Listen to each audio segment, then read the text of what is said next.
What's up? What's happening? It's good to see you. I'm excited about today. You know what we're going to talk about today? Music. Maybe you're sick of all the stress and jive that's going on in your world. Well, you've come to the right place, because we're going to talk about music today. Me, you, and a couple of thousand people around the world.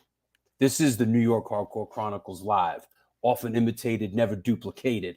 We are sponsored by New York Hardcore Comics, The Organic Grill, the Texas Silver Rush, Chain Reaction Records and Skateboards, DTFM Vinyl Distro, Chacho's Tacos, Generation Records, 126 Hardcore Clothing.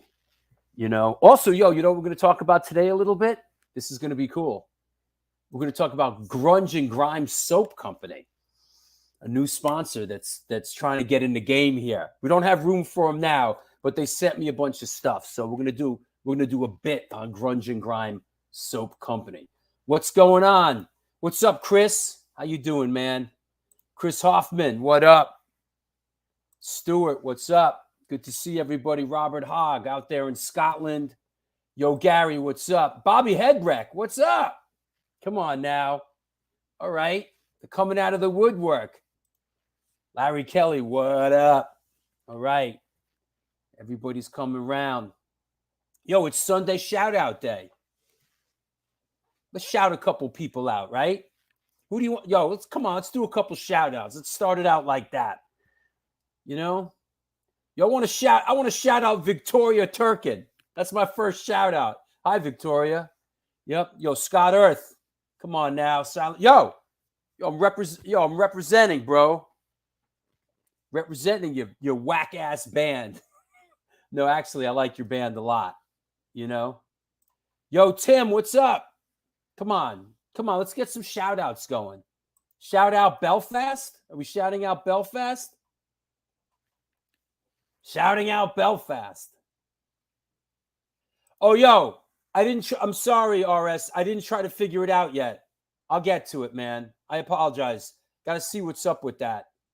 I don't know, but I'll put it out. I'll get it. I'll get to it, man. I'm sorry. Shout out to Larry Kelly for treating me like a longtime friend from the Jump Sunday. All right. Shout out to the band Charger. I do not know this band Charger. Yo, I'm in a band now called Phone Charger. Yeah. What's up in Vegas, Jeff? Come on now. You gonna go see Aerosmith when they do that Vegas thing? Shout out to Satan. All right. Shouting out Satan on the show. Big Satan shout out. You know? Anybody you want to shout out, bro? He beat me to Satan. I want to shout out the Lord of the Underworld, the Lord of Darkness. Hey, that Charger band is great. That's Matt Freeman from Rancid's new kind of metal band he's in. Oh, okay. It's kind of like it's kind of Motorhead style. It's pretty good. I'm shouting out this guy right here, Daryl. He ain't looking like he gives a good goddamn. He's like, yeah, he's bored already. What'd you do to him? What do you do? Well, he usually tells me to do things. He's speaking like Son of Sam, like exactly. Son of Daryl. Like what's that? Kill who? Go upstairs and eat. Kill them all? Yeah, all of them? If I kill all of them, then they'll be. Yeah. He's gonna doze off and fall off the couch. Shout out to the 200th show mystery guest. Yes. We have the flyer together for the 200th show. It's ready. But we're just trying to get this guy to commit. You know? It's ready. Shout out the band Mind Night. Is that right? Mind Night. I don't know. Shout out to my dog Johnny Cash. I just saw Midnight just a few weeks ago. I don't know about Mind Night. Okay. Are we doing photo of the day? Yeah. Why don't we do photo? What are we doing here? Now it's midnight. Yeah, midnight's. That was our photo of the day 2 weeks ago. Right.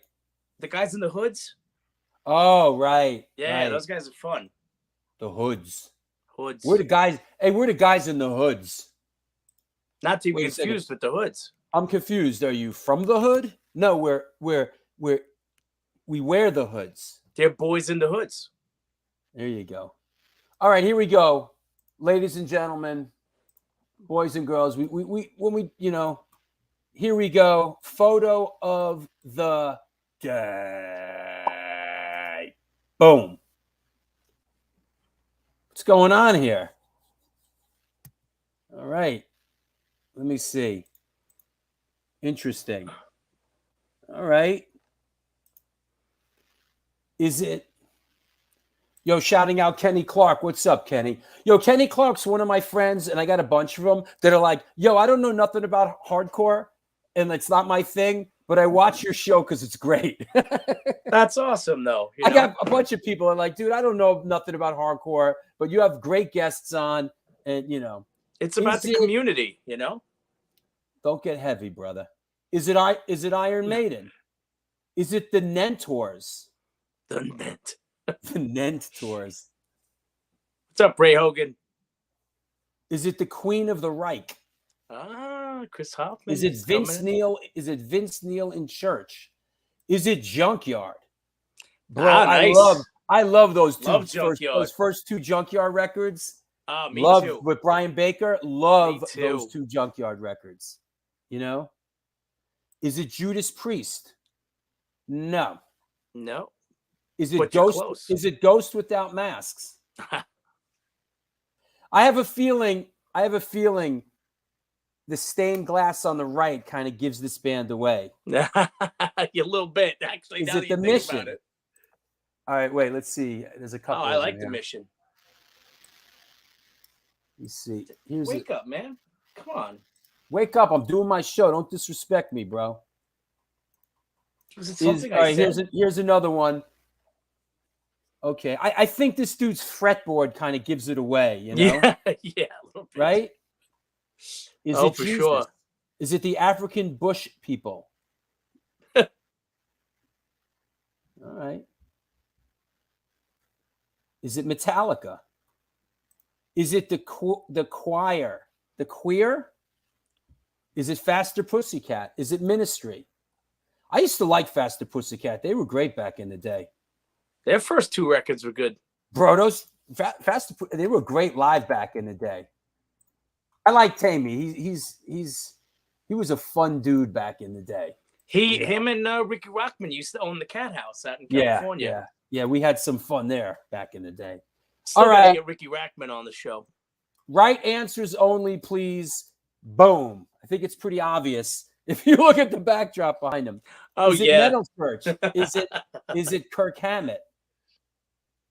Is it? I'm not sure who it is, but she's beautiful. Good one, Jeff. I miss your sense of humor, Jeff. You gotta come more often and watch the show. Is it Queensryche? Is it Queensryche? Is it Axl Rose at a revival meeting knocking on heaven's door? Is it Queensryche? Is it Queensryche minus Tate? Yeah. Boy, everybody's spell check is broken today. Yeah, what's wrong with you people? Everyone's typing too fast. Is it Jeff Tate less Queensryche? All right, what is it? Yes. Yes, it is. This is it. What is it?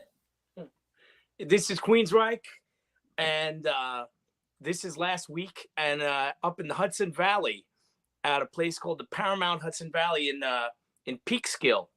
Oh wow! And they were great. They've been supporting Judas Priest on this tour, and they had a night off, so they played up in at the Paramount. And I got to tell you, I've seen them. I mean, I've seen Queensryche going back to the very beginning, but Todd LaTorre, who's been in the band now for 3 albums, is just a beast of a vocalist. I mean, he's good.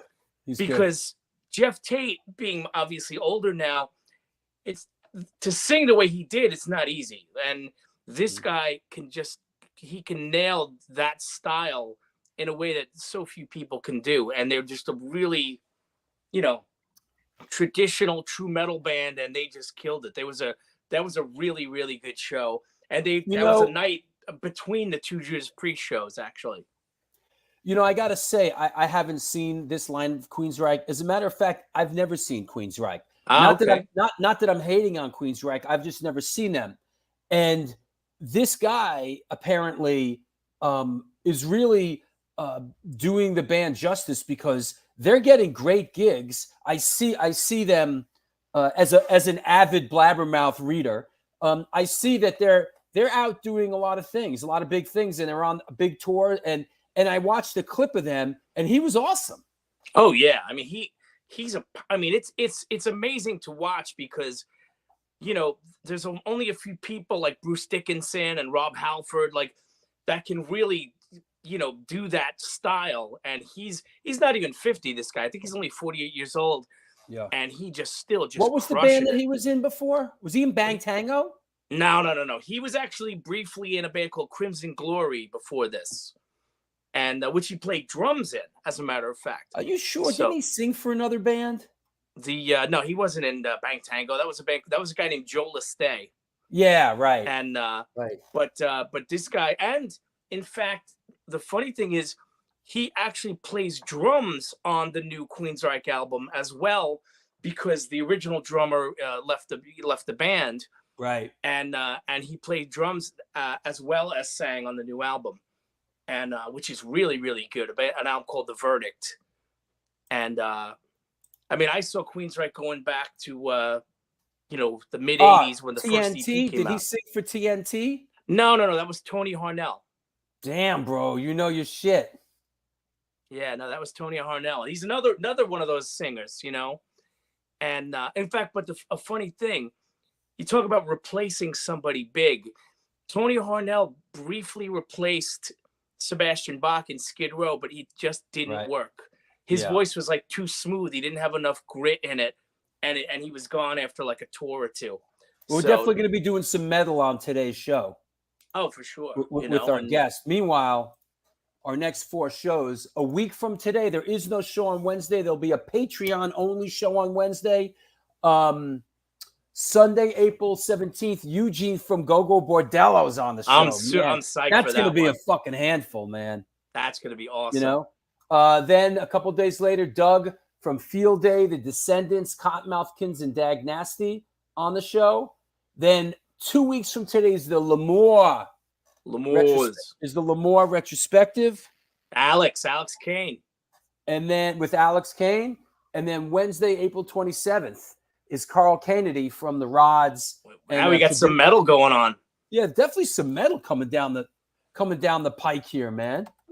Actually, on the last show, you had mentioned that somebody posted Metallica supporting the Rods at Staten Island. Yeah, I gotta find that picture. Yeah, I saw those pictures too. That was crazy. I saw Metallica the next tour. I didn't see them till Ride the Lightning. And then let's do the next 4. Mr. Caves is on May 1st. Then the Life of Agony Sound the Scars show with director Leigh Brooks, Joey Z, and Allin. Then we got Pete and Mei Ling Kohler on the show. And then that's the big be cool. Castle Fights 20-year anniversary, which would be interesting. Pretty excited, aren't you? Metal. Slave to the metal. All right, brah. I'm going to try to wake the cat up in the meantime. Anybody you want to shout out? Nah, you know what? I'm just happy to be here. It's Sunday. I'm excited. We had a lot of fun in the pre-show. Yep. And no, today's going to be good. And I got to run out of here and go to rehearsal. That's right. After. Incendiary device rehearsal. That's it. You ready? You ready to sing? What are yours? 2-3 hours? Excuse me? Do you do 2-3 hours? Tonight's 3 hours. There you go. Yeah. I mostly sit on the couch and don't do much, you know. Drink beers. I'm the singer, man. I don't drink. I just, you know what I do? You know what the big highlight for me at the rehearsal is? What's in the vending machine? That's like the big, big treat for me. Like, what's in the vending machine? Like, oh, I get to eat a bunch of crap, you know? So that's funny. All right. All right, then. Yeah, Steven's cat is mesmerized by all the cool shows coming up. Come on. Again, wake up. All right. Look at him. He's so bored. I'll talk to you later. Practice is mostly Morbid Angel covers anyway. In our case, it's what do we do in practice? Now we focus up. We got all these new songs we're recording, so we're focused up, you know. That said, this is the New York Hardcore Chronicles Live, and we are sponsored by New York Hardcore Comics, the Texas Silver Rush, Chain Reaction Records and Skateboards, DTFM Vinyl Distro, Chacho's Tacos, Generation Records, 126 Hardcore Clothing, and come on now, the Organic Grill. It's a vegan restaurant located in the East Village, and they're moving. Don't have the address yet, but they're moving to West 4th Street. They're featured in New York Magazine, New York Times, and Veg News. Their dishes have won numerous awards, including Best Veggie Burger. Listen, they make their own shit. It's awesome. Go there, you know, buy some shit, all right? How many times are you going to eat that crap in your house? Get down to Organic Grill. See Vlad. Tell him you saw it on the New York Hardcore Chronicles. Get the Veggie Burger. It's to die for. The Organic Grill. How about the Texas Silver Rush? It's a jewelry design firm and boutique store located in the birthplace of the Texas country music scene in Fredericksburg, Texas. They specialize in work with musicians in all music genres to design and create unique one-off pieces, as well as style them for stage, album covers, photo shoots, and social media exposure. Their client list includes Rock and Roll Hall of Famers Greg Roulet and, of course, everyone's favorite Agnostic Front. Information and online sales are being taken at their Facebook and Instagram pages, and, of course, www.thetexassilverrush.com. Come on now, New York Hardcore Comics opened in 2013, selling comic books, punk rock, and hardcore memorabilia, toys, statues, skateboard decks, tapes, vinyl, and all things horror. We love helping bands push their demos and new tracks, so please stop by and drop off your new music, even if you friggin' suck. We have in-store events like Magic the Gathering and Warhammer tournaments, plus meet and greets with bands and some live performances. Open 7 days a week and shipping worldwide. Find us online through Instagram, Facebook, Twitter, and eBay. Located at 117 Main Street in Dobbs Ferry, New York. www.newyorkhardcorecomics.com. That said, let's get our guest on. Yeah, that's where they are. They're Organic Grill's moving next door to the Blue Note. Is that 3rd Street? No, it's 4th Street. It's West 4th Street. That's 3rd Street? 133 West 3rd Street. Okay. There you go. Shout out to the band Going Postal and NYC. All right. What happened to Fret? Do you mean Fryette? Well, funny you should ask about Fryette, because Zum is coming on the show today, and we're going to talk about some gear stuff today. So don't be scared. That said, let's clear the deck. What the heck? What? That's what Vlad said this morning? All right, here we go. Let's clear us. Enough of all this silliness around the world. Here we go. Today's guest is an American guitarist and bass player hailing from the bastion of New York hardcore, Astoria, Queens, in New York City. He is known for his work with the bands Dagger, Execution Style, Rapid Transit, The Heat, Downlow, Jesus Crust, Disassociate, and of course, for over 25 years, Darkside NYC. Please welcome one of the unsung heroes of the metal and New York hardcore scene, coming at us from Springfield Gardens, Queens, New York, Mr. Matt Melnick. Springfield Gardens. That's the most props Springfield Gardens has ever gotten, and will ever. What's up, buddy? Thanks for coming on. Springfield Gardens is all the way at the edge of Queens on the Long Island border, right? Yeah. We're like 2 feet from Long Island. It's nice out here. Is it? Yeah. How long you been out there? No one bothers me. I don't get into fights with anyone randomly on the street. There you go. Okay, let's chop it up a little bit. I really like Disassociate. I saw them at the small inside stage at Emo's a trillion years ago. Where's that? I don't know where that is. Where's Emo's? Sounds familiar. Right. Anyhow, what's the latest? How's the pandemic treating you? And what's going on? Good. Everything's going pretty good. you know, kind of set the band back a little bit, you know, with certain things. But we're doing good, you know, still playing. All bands are playing. We're recording, you Good. know, getting ready to drop some new stuff. Hopefully do some gigs. We got a gig coming up. So, you know, we're playing out with Tension May 8th in Long Island. I saw that. That's a great gig, man. Yeah, so that should be fun, you know. Yeah. Tension's a really killer band. And, you know, Amityville, the music hall is a pretty nice place. So whatever, you know, that should be cool. And hopefully, you know, the other bands will be playing soon. Emos is in Austin. 6th Street in Austin. At least it used to be. Emos moved to Riverside in 2012. I don't know. You guys did Disassociate ever play Austin? As far as I remember, Disassociate only did. We had one gig in Texas that got canceled or it got moved, and it was just a really shitty venue, and we actually never played. So I don't know about that emo gig. I can't really comment on that. I don't think we ever did anything like that, but who knows? Maybe it was an out-of-body experience, and I played it. Already, yo, nice carnivore shirt. Oh, thank you. Yeah, you know. If you're a guitar player in New York hardcore, you got to at least recognize Carnivore, you know? Yep.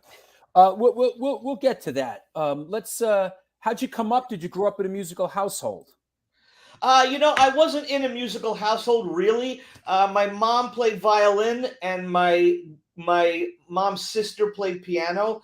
And when she gave up piano, my parents got the piano and brought it from my aunt's house to our house. So I actually started playing piano, and I hated practicing. I hated playing, but you know, it gave me a good basis for music. You know, I was always into music. My parents weren't necessarily into any kind of music per se. You know, they didn't listen to music in the house, like popular music or anything, but I got into it haphazardly, and my friends, you know, were into it in school. So I started on piano, and then I guess the same story that everyone has where, you know, I found about this band that had makeup on and they were really freaking heavy. And, you know, we saw them on TV on Halloween, you know, the Paul Lynde special, and whoa, you know, Kiss was fucking, you know, amazing. So that kind of was the turning point, more or less, for me and about a million other people.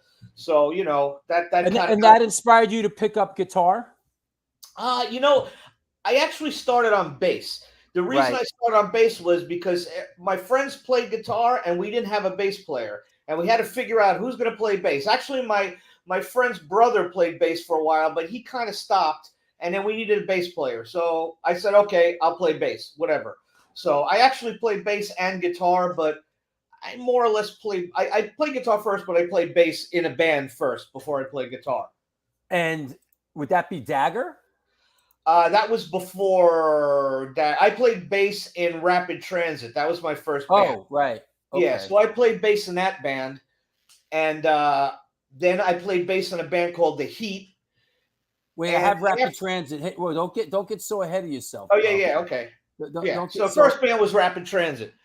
But wait, I want to get to the earliest picture I have of you here. Hold on. Because you sent me some great pictures, man.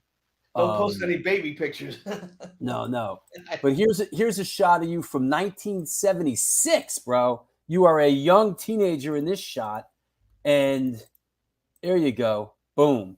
Yeah, there you go. That's a nice Les Paul, man. Yeah, you know, like an idiot, I sold that guitar along with a bunch of other guitars. That was a Les Paul Deluxe. That was a really nice guitar. I'm with my friend Redman, Mark. You know, we both started playing together more or less at the same time. We had our first band, Rapid Transit, together. And as you can see from the posters, you got a Kiss.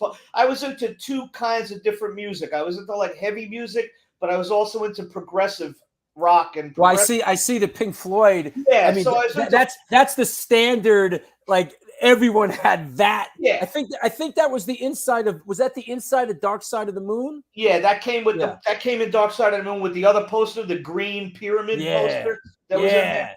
Yeah, so I was into two different styles at the same time. I was kind of into progressive rock with Pink Floyd and Emerson, Lake and Palmer and Yes and all that kind of stuff. And then I was into the metal stuff with, you know. Is that a Sabbath shirt you're wearing? Yes, that is. That was a Sabbath shirt. So, you know, Sabbath, Kiss, and all the style like that. I was into that kind of stuff back then, you know. And Oh, I was got the actually into Cheap Trick also, and the band Rapid Transit. We kind of had a little bit of a pop rock edge, a little bit, based on Kiss and based on Cheap Trick and Angel and all those bands. And here's a Rapid Transit shot right here. That was our first, I guess you could say, promo picture or whatever the hell you want to call it. Annie, Ray, Mark, and me. That was on the roof of Nightbob's house, and so Annie used to be still is Nightbob's girlfriend. So she was our singer, and we just got the band together. Annie and Nightbob are still together? I believe they are. I haven't really followed their relationship, Right. 40 years later, so I don't really know, but I imagine that they are. I'm pretty sure they are. I don't know. She looks like Pat Benatar a little bit. Yeah, a little bit. Yeah, we were into girl singers, I like Pat Benatar. I like Heart a lot. So at the time, we were into thinking maybe we'll do something different and get a girl singer, So we auditioned. It's funny you mentioned a little bit earlier about Queensryche and Tony Harnell. And what's funny is when we were auditioning for this picture was Rapid Transit without Annie after she left, and we just did a 3-piece. But we were still looking for a singer, and Tony Harnell was one of the guys who actually came to an audition for us. Wow. Yeah, it was weird. Like my friend Ray corresponded with him, and he was looking for a band. He lived in Pennsylvania. So he came to New York and sang with us. And man, dude, this was like 40 years ago or however long, and his voice was like, he was like Rob Halford at 20. Like, he was unbelievable. Now, So who does Tony Harnell sing for now? Now, I don't know. He was in TNT, and he did he went to TNT for years and years. Right. He did a little bit with Skid Row, and I don't know who else he played with. But, that's what's funny that you mentioned that I know Tony because he auditioned for us. Wow. So that was kind of funny, That's 40 awesome. years ago. A little bit less than 40, but whatever. That's great. Yeah, so that was my first band, and we played a lot. I like this shot a lot, man, because wait, here's a great one. Here's Rapid Transit with Annie at Gildersleeves at one of the great, sort of not talked about much. I don't want to say forgotten, but here you are doing it at Gildersleeves, bro. Yeah, you got the spandex there and the BC Rich bases, and you're winning with those boots too, man. Those shoes. Yeah, we had the whole spandex rock thing going. We played there a couple of times. We played a bunch of places in New York, and we played there, and we were good for. I mean, we're only like 17 years old. 16, 17. So, Ray had a gigantic drum set. We had all the gear. Is that another BC Rich behind you? That's another BC Rich Mockingbird bass behind it. Yeah. And are you playing through that acoustic head in those Sun cabs? That's a Sun Coliseum head and two Sun 118 cabinets. Got it. Crazy. Yeah, you're winning on. I love how the boots match the guitar. Yeah. So I've been doing it for a long time, Yeah. I mean, shit. This was like 1978 or 9. I don't know. Yeah. Maybe 77. I don't know when that was, but about that. So and then Dagger comes after that, but Dagger was after that. We got to bring this look back, bro. This has to come back, bro. Those socks, man. Yeah. That bass. That's a Ken Smith bass. And because I worked on 48th Street, I met Ken Smith. So I went to his house, and he lent me that bass for the recording session. So that's not actually my bass. I borrowed that off of Ken Smith, and that's his bass that he made. And I used that for our recording. We did a demo. Incidentally, that studio is A&R Studios. That was a really gigantic, famous studio on 50th Street in Manhattan. And I used to know a guy who interned there because I went to the Institute of Audio Research for like a semester, and I met this guy there, and he worked at A&R, so he got us free time, like cheap time at night. So we would come in there at midnight, and we would record our demo there, So there I am in the middle of the night on 50th Street at A&R Studios with Ken Smith's bass in my high top, socks. Like those Nike sneakers too, man. Yeah. Old school. Those are cool. Yeah, that's a funny picture. Yeah, let me see. So I got some Dagger pictures, but wait, here's the Dagger Oh, here's the Dagger. Now the Dagger promo. Okay, so Dagger. Who sang for Dagger? Steve Okay. Pisani sang for Dagger, the guy in the upper picture up there, up on top. So Right. he had the band Dagger already. So he had other guys in the band, and it just wasn't working out. And when I went to 48th Street, when I went to work at 48th Street, I met him, and we got along really good. So he decided to get rid of the dudes that he had in the band and get me and Ray to play with him in the band. So that was like the early incarnation of us playing right there. I see. And we played in Queens and a bunch of other places in Brooklyn at Lemoore and wherever. So, that was us right there. And then, we used to love Kiss and Twisted Sister and all the bands with the outfits and the crazy look. So we eventually morphed from that to this, which you see right here. This is Dagger at Lemoore's, right? That's at Lemoore. The original Lemoore's before they sort of moved the stage and all that, right? That's the second move of the stage. Oh, okay. The stage was originally all the way in the back with a dance floor. Then they moved it to the right side, which is where that is. Yeah. Right. So, and as you can see now in the middle picture, I have 2 double cabinets. You can't really see it in that picture, but I have 4 heads and 4 cabinets. Like, nice. What was I thinking? I figured go all the way, whatever, So that was a good place to play. They were nice guys over there, and I had fun there. Well, back then, more was more, right? Yeah. We had stacks of gear and we had the clothes. I think I sent you a picture. Yeah, that's at JC Brew. Oh no, that's for February's in Long Island. So we played there a bunch. I know a lot of hardcore bands played out there too. We did our own music, but we did a lot of covers at the time. The idea of doing what kind of double neck is that? That's an Ibanez. Okay. Which is a nice double deck. Whatever. Yeah. I had a Charvel bass, nice bass. Mm-hmm. We didn't do all originals. We should have done all originals, but at the time, a lot of bands were doing covers and some originals, So at the same time that we were doing covers, you got this new band out called Anthrax, and they were doing their original songs. And then, you had other bands, not Carnivore, but whatever they were right before Carnivore. There you go. So that's after Dagger, started, we morphed into this kind of a thing. Is it what's in your hand? A dagger? A dagger, of course.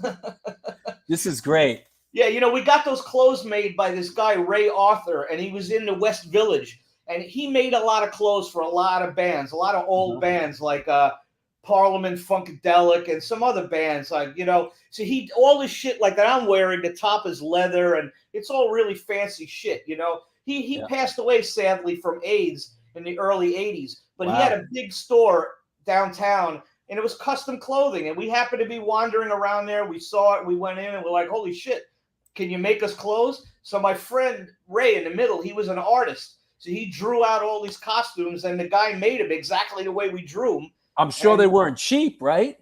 I don't even remember. They probably weren't that expensive for us at the time, but you're talking about like 1981, so a couple of hundred, maybe $100 or $200 for each one, but compared to now, they would probably be like thousands of dollars. Who knows? Yeah. But we had that look. We kind of didn't really go past that. Band had a little bit of problems and we broke up.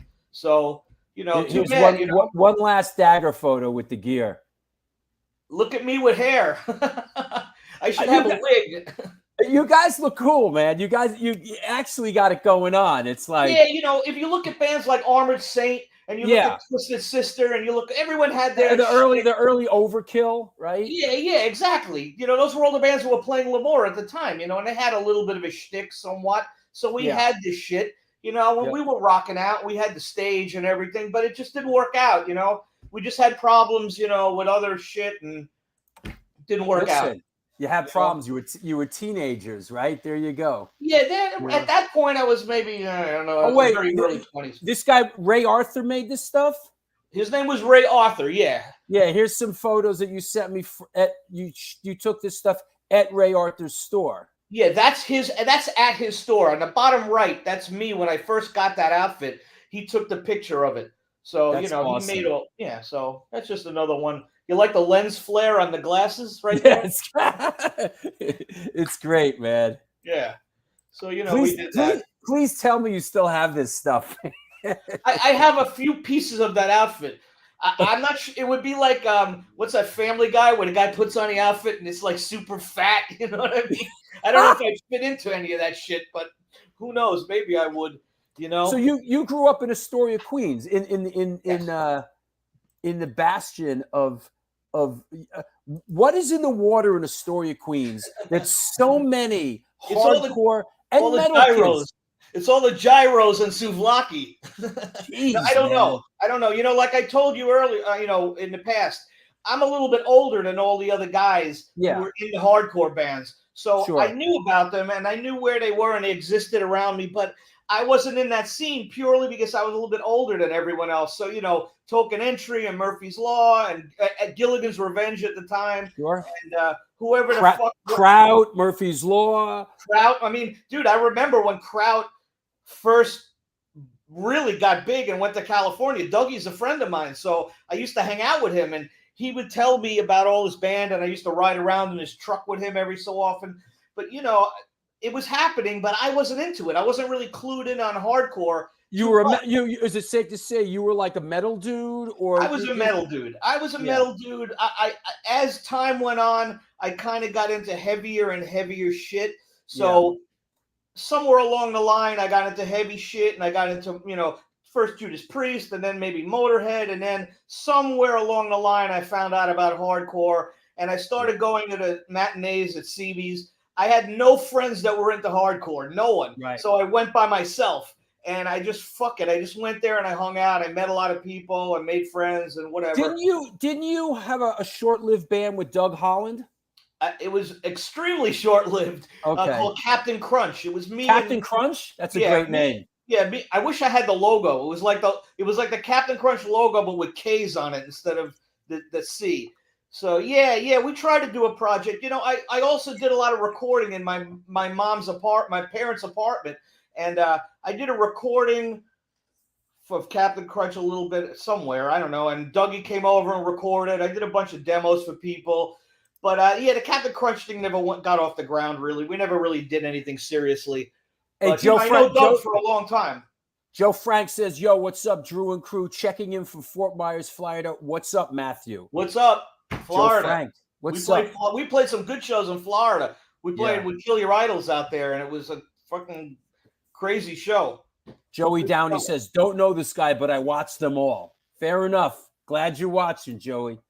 That said, Matt was my supervisor. Who's October Rust?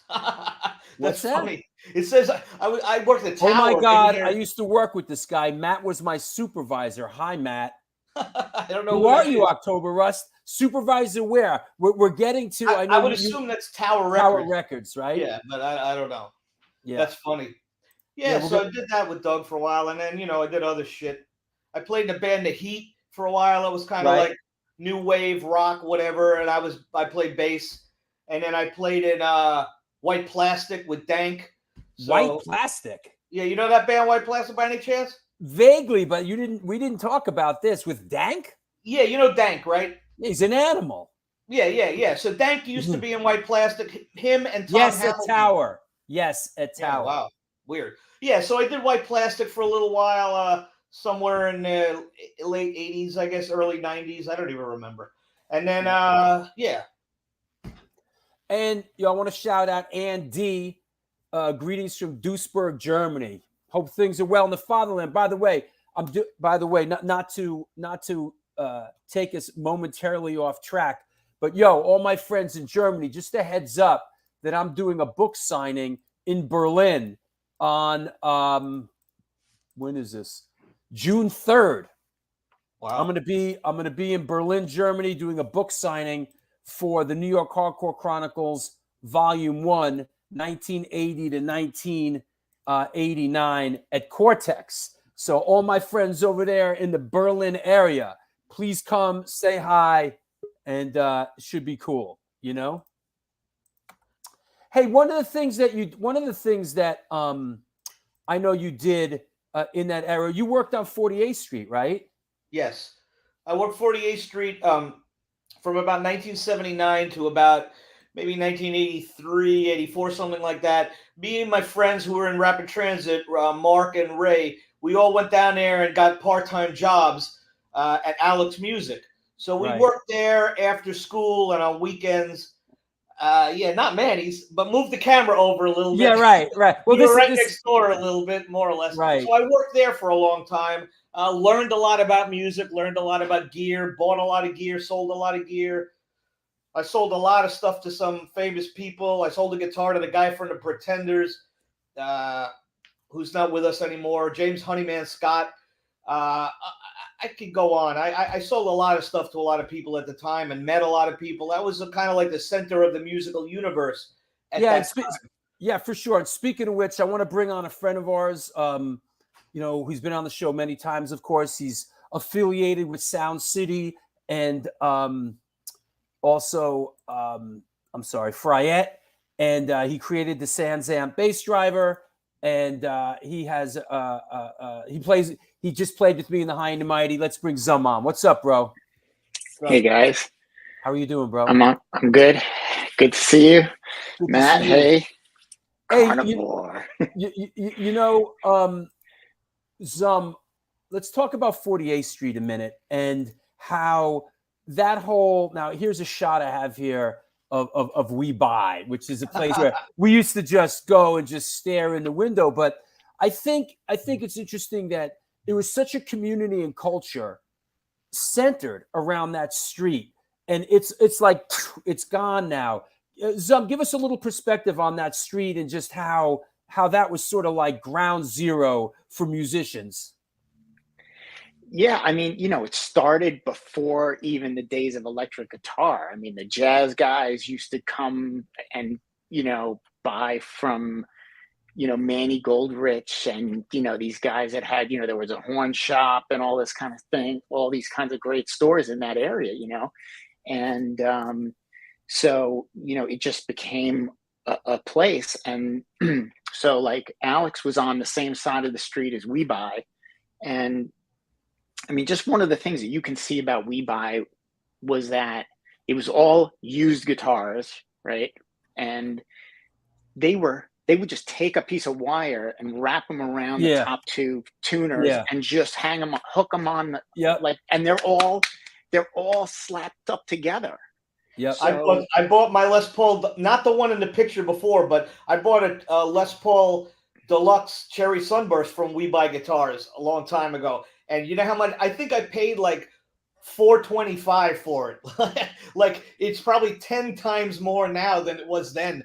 But that was a period of time where you look back and you say, just what you said. You got like a '59 Les Paul hanging from a piece of wire in the window. and I remember the Les Pauls were those were sort of the really, that was expensive, and they were like 400. 425, 450, you can see from that picture how many guitars they had in the window.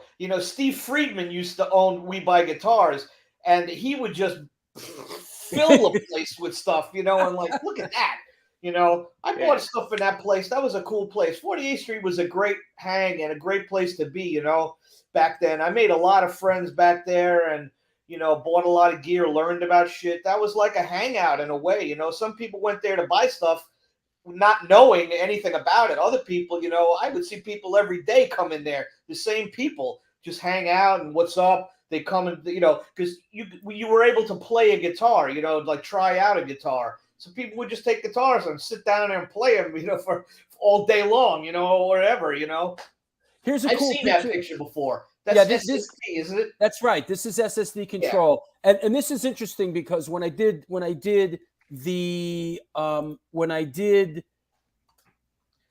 XXX All Ages XXX, the Boston hardcore film, which is on Amazon Prime, by the way, right now. If you haven't seen it, please watch it. People gave me these photographs, and some of the stuff was never seen. Like someone would give me like negatives, and I would scan negatives. So I'm scanning these negatives of live show, and at the end or something, there's like 5 shots of SSD Control on 48th Street, and I put this up to just sort of emphasize what a destination this place was. Like, you come to New York if you were a band, and you'd like go walk down 48th Street and like bug out. You'd bug out down on 48th Street. Now, here's a photo, and this ties in because we just did a High and the Mighty show a week ago today. But this is how that street resonated. Here, this is the first photo ever taken. This is the original High and the Mighty. And here we are in front of Sam Ash on 48th Street. Oh my That's God. me and Rodrigo Toro, who passed away, Nick Fury, who's still around, and Stephen Oswald. This is the original High and the Mighty. But, yo, this is where you take a picture of your, like, band, you know, on 48th Street. So and that's after rehearsal. None of the stores are open. Right. It doesn't matter. You go look at the windows, you know. That's right. And so, oh, by the way, this is right here is the High and the Mighty machine right here that I used last week, Oh, shit. which is a 71 Les Paul Deluxe that I bought from the bylines from some that have guy. a PC on it? From the That looks like it had a bylines. PC Wow, on I it. haven't heard that in the middle. The bylines. Yep. And this was Sunburst with the guy had put 4 mini humbuckers in it and put 4 output jacks and 8 knobs. That's why it's all kind of chewed up. So I had And that friggin' thing weighs Made 300 pounds. it's a beast, but it's been through the war. So, you know, one of the things about Les Pauls and just is that, you know, I showed this to a friend who's a guitar player, and he's like, I never saw a Les Paul that was like a punk rock guitar. And that's like, there's so many of them now. What it has become is like, ooh, the burst, ooh, here it is in my closet. I'm hanging it on the wall, you know, but this is, you know, ripped up and played, and, you know, and so, you know, there was a lot of more, you know, accessible, like not every Les Paul was $5,000 like today. So I just, you know, it was an era, and you could go, you know, you could go to 48th Street and you could go try stuff. And, you know, it was amazing. And just the Jacksons. So quick story for me is that you a Jackson guy, Matt? Yes, I am. I'm an everything guy. I am a Jackson guy now. And I'm not really an Ibanez guy, but if you look at that picture, you'll notice that both Ibanezes are not 12-tone guitars. Those are microtonal converts.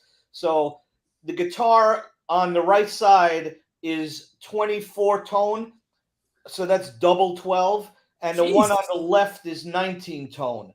Because I really like microtonal guitar playing and microtonal music. So I met a guy, his name is Ron Sword, and he's from Florida, and he does conversions for guitars. So Wow. I knew nothing about this. Yeah, I had him convert both of those Ibanezes, one for 24-tone, which is quarter tone, and one for 19-tone. So instead of, you know, a whole step, the one on the right has a fret in between the step. So I'm screwing around with those for a number of years, and the project that I'm working on right now, the new thing, is going to have some microtonal grindcore death metal on it. So it should be pretty interesting. It's a little bit harder to play, to adapt to after you use the 12-tone, but that's what I have. I have those, and I am into Jackson. I have other stuff, but Jackson's my thing right now, and I play with those guitars. Got to shout out Michael Gibbons from Leeway, who says, the bylines, Jesus, now I can die. Haven't heard that term in over 40 years. The bylines. The bylines is what you would get. You'd get like, yo, I need a car or I need a guitar. It was the bylines. I remember that. Is that right? I mean, Steve Vai rips on his new Ibanez Hydra 3-neck. Yes, I've seen that guitar. That's pretty insane. Yeah, he has a new custom, you know, multiple neck guitar that's unbelievable. But when I saw you play in Darkside, when you played one of our Bowery Electric shows, you're playing the Jackson. Yeah, I didn't. The ones that I'm holding in my hand in that picture, those I have as backup. They're in my house. The one I used for your show is at our studio. It has a Nebula finish. It's the same guitar. That's an American-made Jackson DK1. So I prefer the ones that are American-made. It has nothing to do with patriotism or whatever. Or maybe it does. I don't know. But I like the American-made Jacksons. They're really good. So That's my Makes main sense. guitar right now. It used to be Les Paul's, but now I'm into Jackson. Makes a lot of sense. So, last words on sort of the community and culture of 48th Street. Zum, it's gone now. Like now that it's sort of splintered, like what has filled that void? Well, as most of us know, nothing can ever, but there are little pockets and little places. So, now, sort of now as a manufacturer, right, I'm selling like in the Tech 21 days, like I used to sell to Rudy's and I used to sell to, everybody, Manny's and whatever. But, now like most of the stuff is going on online and, people are buying guitars online, and we all thought it would never work, that no one would ever buy a guitar without playing it. Right. But there's been some systems in place, and sometimes it works, sometimes it doesn't work out for people. But I think that there are pockets. So there's like these small dealers that still exist that are still holding on. Like Rudy's is still around. Like Does Rudy have a brick and mortar shop these days? Yeah, Soho. Nice. And nice so store. it's a beautiful store. It's like really, really beautiful. And when the economic downturn hit in around 2008 or whatever, he said to me, "This is the only chance I'll ever be able to rent a store in Soho. I always he said, I always wanted to be in Soho, but I never could. It was just untouchable." But then when that happened, he saw opportunity. And so I think, there's that. There's also, and stores have been able to blend that. And there's also like places that there's people that I've met and play, like Vision Guitar in California. I've never been there, but they're, small, some of these places are appointment only. There's, South Shore Guitar Boutique in Long Island. There's Lark Street Music in Teaneck. We're a big fan. We're a big fan of Lark Street Music. I've been there. Are you going there? I mean, yeah, I got for my wife Shoshana, I got her a silver tone, what they call the Chris Isaac model that was a trade-in from Jimmy Vivino that was sitting there. Didn't you used to work at Sam Ash? Yeah, so I worked at Sam Ash Paramus. Hard. And that was when PRS was first introduced and Jackson was first introduced. And, I mean, there was stuff in the stock room when I started working there. I was like, what's in these boxes? And I start opening them up. It's like, it's a King Crimson painted Jackson concert bass with the Court of the Crimson King airbrush on it. I'd open up another one. Oh, it's a Dinky in silver sparkle with a Floyd. It was like all this stuff. So, that was the beginning of it in the 80s, and it became, it was like a whole thing. Actually, the one thing that gives me nightmares of how many Kramer Striker guitars I sold back then. The Kramer. I mean, it was only $300, but it was a great guitar for $300. But so things have changed a lot, but I think that there's still this undying enthusiasm for guitar, and it's the numbers are staggering. I got a number from the Music Trades did an analysis, and they said like at some point during the pandemic, 4 million guitars sold, new guitars, not just that doesn't even count. I guess the pandemic did great for guitar manufacturers and for right, Matt. And Matt, you're like we need more drummers, no more guitar players. We need drummers. But Matt, you're like a pedal. You're a pedal enthusiast, right, Matt? Yes, I'm a pedal enthusiast. Yes. I have pedals on top of pedals and pedals. I got pedals for miles. They don't make me sound any better, but they look cool. Hey, I'm pedals. Zum, thank you, bro. I love you, and that was real fun playing doing that High and the Mighty set a week ago. It was great. It was really great to play live. It was the first, You were great. You were great. It sounded great. And you want to shout anybody out? Yeah, I just want to mention that. So Fryette.com, the Fryette PowerLoad IR is now shipping. That's, you could take any tube head, plug it into the PowerLoad IR, and go right into your computer interface or headphones silently, no cabinet. You can just do a full right-hand sweep on your old vintage Marshall 100, and it's the baby sleeping in the next room, no problem. So there's that. That's shipping. It sounds incredible. The Deliverance Series 2 heads and cabinets are shipping. Fryette. Yes, we have tubes. It's the world, things are in turmoil with tubes, but it's not, we're still able to produce goods. And then on Sound City, we make the Sound City 20-watt combo, 30-watt combo, 50-watt head, 100-watt head. There's a great, go to the Fryette YouTube channel for all kinds of stuff where, we talk about tubes, we talk about gear, we do a big high-watt Sound City head comparison. The Malcontents show goes, it's like usually every other Saturday. So Fryette channel on YouTube. All right. Thank you, buddy. And we will, I'll talk to you soon. We always have something going on. All right. Thank you. All right. See you, Matt. Talk to you later. That was cool. All right. Got to talk a little gear, right? You're a big Ultraman fan, right? As a matter of fact, I am. Yes. Tell us about that. Nice segue. Well, my band played in Japan, Disassociate in 1996 and 1998.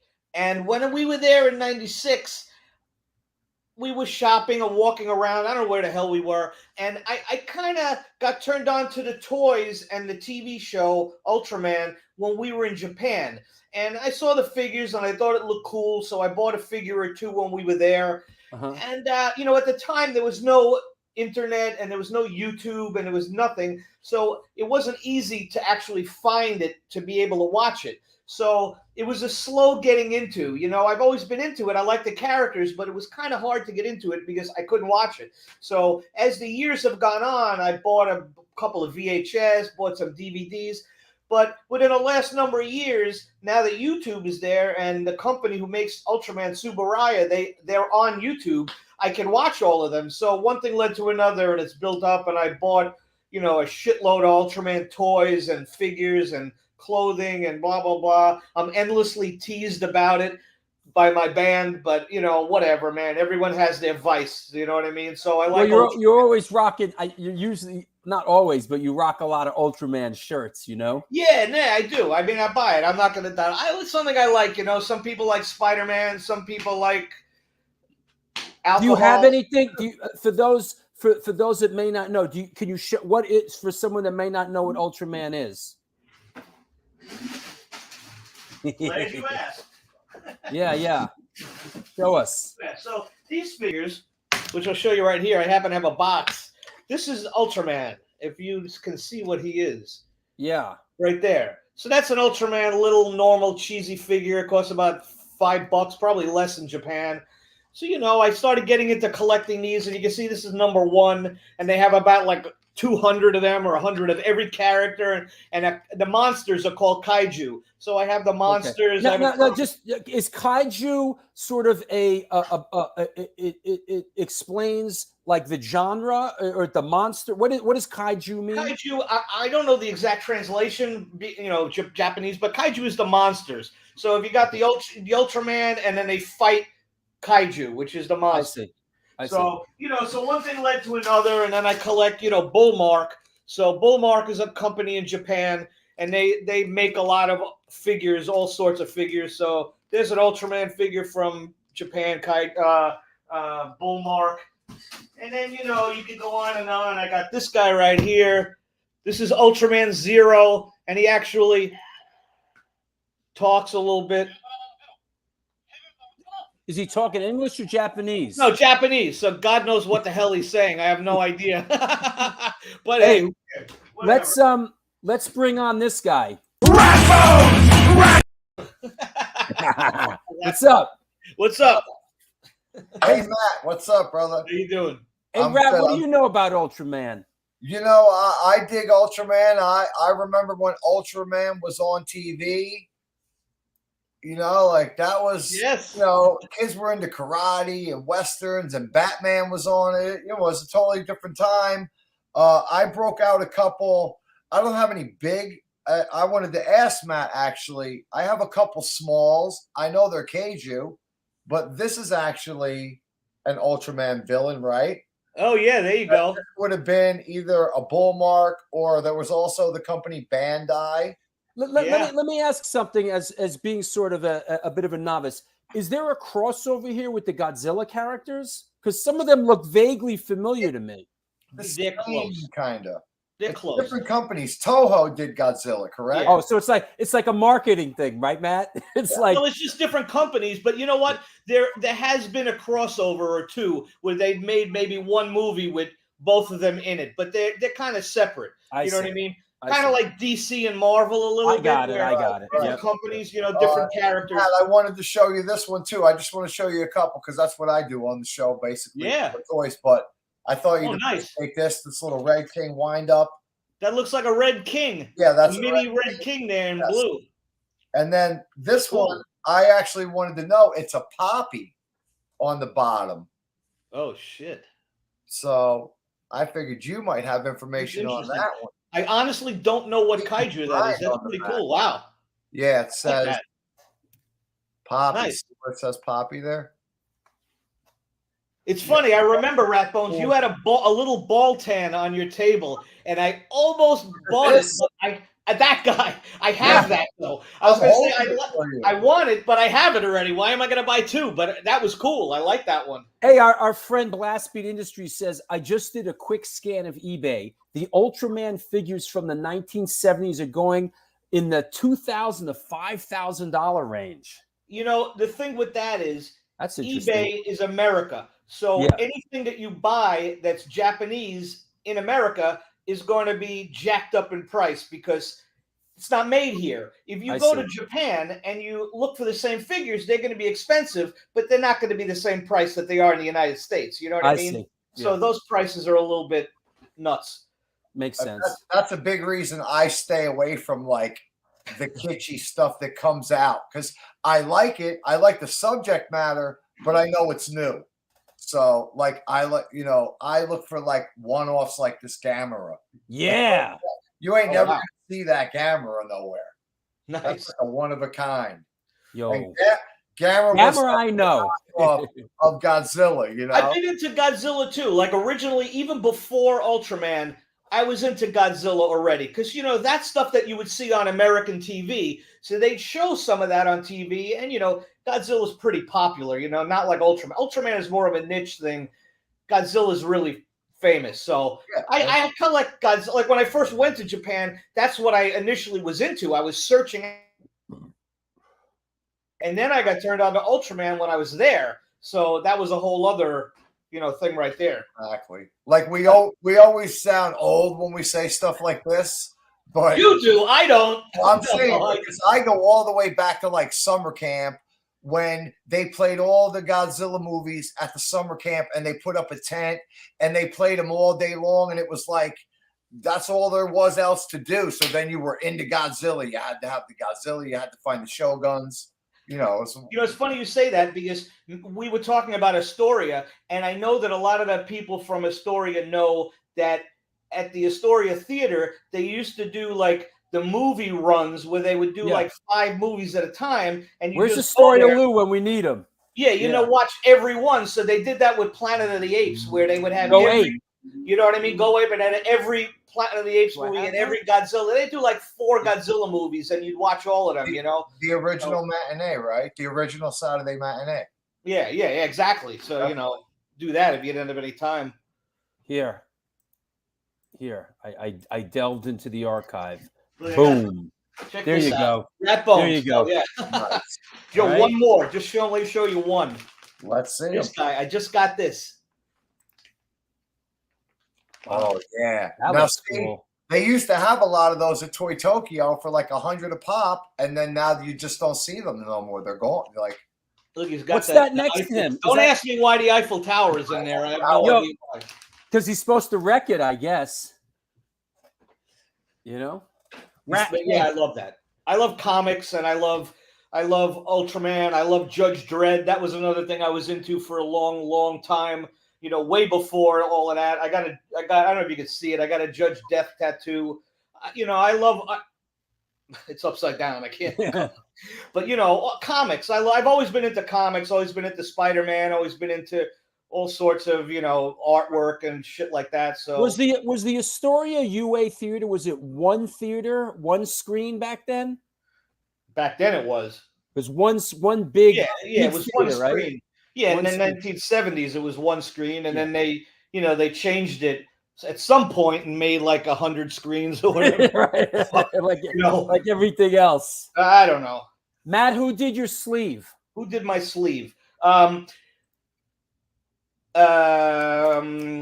Liu did a bunch. Philip Liu and fuck, I don't even remember the dude's name. I'm burnt. But Philip Liu did a bunch.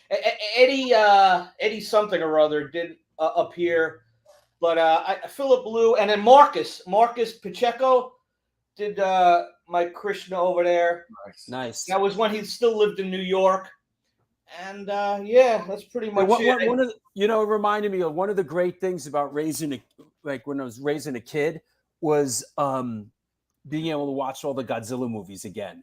Like, you know, this was in the early days of like eBay, and I would just buy one after the other. Godzilla versus Smog Monster, you know, like, and we ended up with, you know, 25 Godzilla DVDs, and it was one of the cool things. Raising a boy at the time, I mean, I guess girls would be into Godzilla too, but was being able to like relive all those Godzilla films that I loved as a little boy. You know, Godzilla versus Smog, Godzilla versus what's the other one? The Sea Monster? All that shit. You know what? The funny thing now, because there's DVDs of Godzilla, you can fast forward through all the talking, and all the bullshit, and just go right to the fight scene between the monsters. Because you don't want to watch that fucking 30 minutes of, you know, people talking and doing bullshit. You want to see the monsters fighting. You know what I mean? You sat in the theater. You couldn't do it. You got to wait. Oh, my God. When is Godzilla going to come out and burn the city down? You know what I mean? Now, when's Godzilla going to come out of Tokyo Bay and serve some wreck? You know? My other favorite of all those, because I know my time's going to be limited here soon, but my other favorite of all those movies, too, The War of the Gargantuans. Oh, hell yeah. Hell yeah. I mean, hell yeah. I used to love. It was like the good one and the bad one at the end, right? There was like the good brother, the orange one, and the brown one. Yeah, Mike DeJean from Breakdown, Crown of Thorns, and Outburst. Midnight Madness double feature Friday nights at the UA Astoria. Yeah. There you go. Yeah. Like Matt was saying too, you get so nerded out on the stuff that I've even researched that movie, The War of the Gargantuans, to find out there's another movie called Son of Frankenstein where the orange one is found in a cave and they raise it. So there's like there's a prequel, you know? I remember that. Those are the non-Godzilla movies that I remember growing up. Another one was, what's his name? Gamera, that you broke out before. Yes. Like that the Gamera movie was big in my world. War of the Gargantuans, you know, and of course, you know, all the Godzilla stuff, but those were mint. And Night of the Living Dead, of course, that was huge, you know. Island of Dr. Monroe. I mean, there's so many. That whole era. That's like, I'm a big Island of Dr. Monroe fan. Yeah, I love the one that John Frankenheimer directed with Marlon Brando and Val Kilmer. I'm a big fan of that. And then, you know, the two before it, the one with what's his name, who was in Logan's Run. Who am I thinking? Who was Michael York? Yes. Ooh. Logan's Run. Yo, I have that on DVD here. I like that movie. I think I might have seen that in the movie theater. Oh, it's awesome. I watched it recently. It's great. You know what I love about Logan's Run before I go? The best thing about Logan's Run is all that goes on and you think you're somewhere, and then the end when they go outside the door, they're just outside. Like, anybody you want to shout out, Rat? Yo, you know what? I want to shout out all that Queensryche talk was reminding me of Harpo's in Detroit. I got the Queensryche pin. And my brother's band, Halloween. You know, I wanted to ask Matt real quick, too. You remember a rock band? We were so immersed in it all. Remember the band? They were really big in Jersey. They were called Salty Dog. Oh yeah, I And remember that. when I was a little kid, my brother was always going up to the boardwalk to see Salty Dog. They must have been the house band. I've heard the name. And he went on to be in Halloween, which is the heavy metal horror show from Detroit. Like they're like an underground, pretty big heavy metal band. Same era. And they used to get to open up for all those national acts when they came through with Harpo's, Queensryche, Rat, when they were all blowing up. So this show has been really cool for me walking back through memory lane. And I liked all the, I've known you for so many years, Matt. We toured, the bands together that were close back then in the 90s. And it's cool to see that other side, like other stuff, So Yeah, I totally. enjoy the show. Totally. I'm not on it. I'm also a fan a lot of That's it. what keeps you young, It keeps you a little bit young, You got to be into a little bit of other things besides music. If I was into just music, I'd go nuts, Absolutely. All right, Rat. I'll see you in a All bit. right, guys. We'll see you. Matt, let me shout out my sponsors, and we'll come back and we'll talk about Darkside, and we'll talk about working at Tower Records and all that. Okay. Sure. Hey, you know what? This is the New York Hardcore Chronicles live. Live, it ain't no jive. And we are sponsored by New York Hardcore Comics, The Organic Grill, the Texas Silver Rush, Chain Reaction Records and Skateboards, DTFM Vinyl Distro, 126 Hardcore Clothing, Chacho's Tacos, and come on now, Generation Records has been a mainstay in the New York metropolitan area music scene today since 1992. Today, they offer a diverse selection of new and used rock, jazz, indie, hip-hop, punk, hardcore, metal, blues, soundtrack, and reggae LPs, as well as T-shirts, posters, and other merchandise. They buy used record collections and music memorabilia and will pay you top dollar for them. House calls made for large collections in the tri-state area. Call or email generationrecords@gmail.com and follow them on Facebook and Instagram. Get that shit out of your house. Get some money for it. DTFM Vinyl Distro is a record store that specializes in underground music, punk, ska, hardcore, metal, and more. Located in the heart of Fargo, North Dakota's industrial district. Shop in person or online at www.dtfmvinyldistro.com, where the motto is death to false metal. 126 Hardcore Clothing is a streetwear brand for restless individuals who don't compromise like you, my hardcore friend. They are about being positive, spontaneous, and true to yourself. For years, they experimented with several printing methods and materials and collaborated with a large number of designers and illustrators, always giving room for fresh perspectives while retaining the hardcore attitude. Get in touch with them and ramp up your game at www.126clothing.com. You know what I want to mention? I want to mention our new friends, Grunge and Grime Soap Company. They sent me a couple blocks of soap. This one I like, Black Forest. Woo!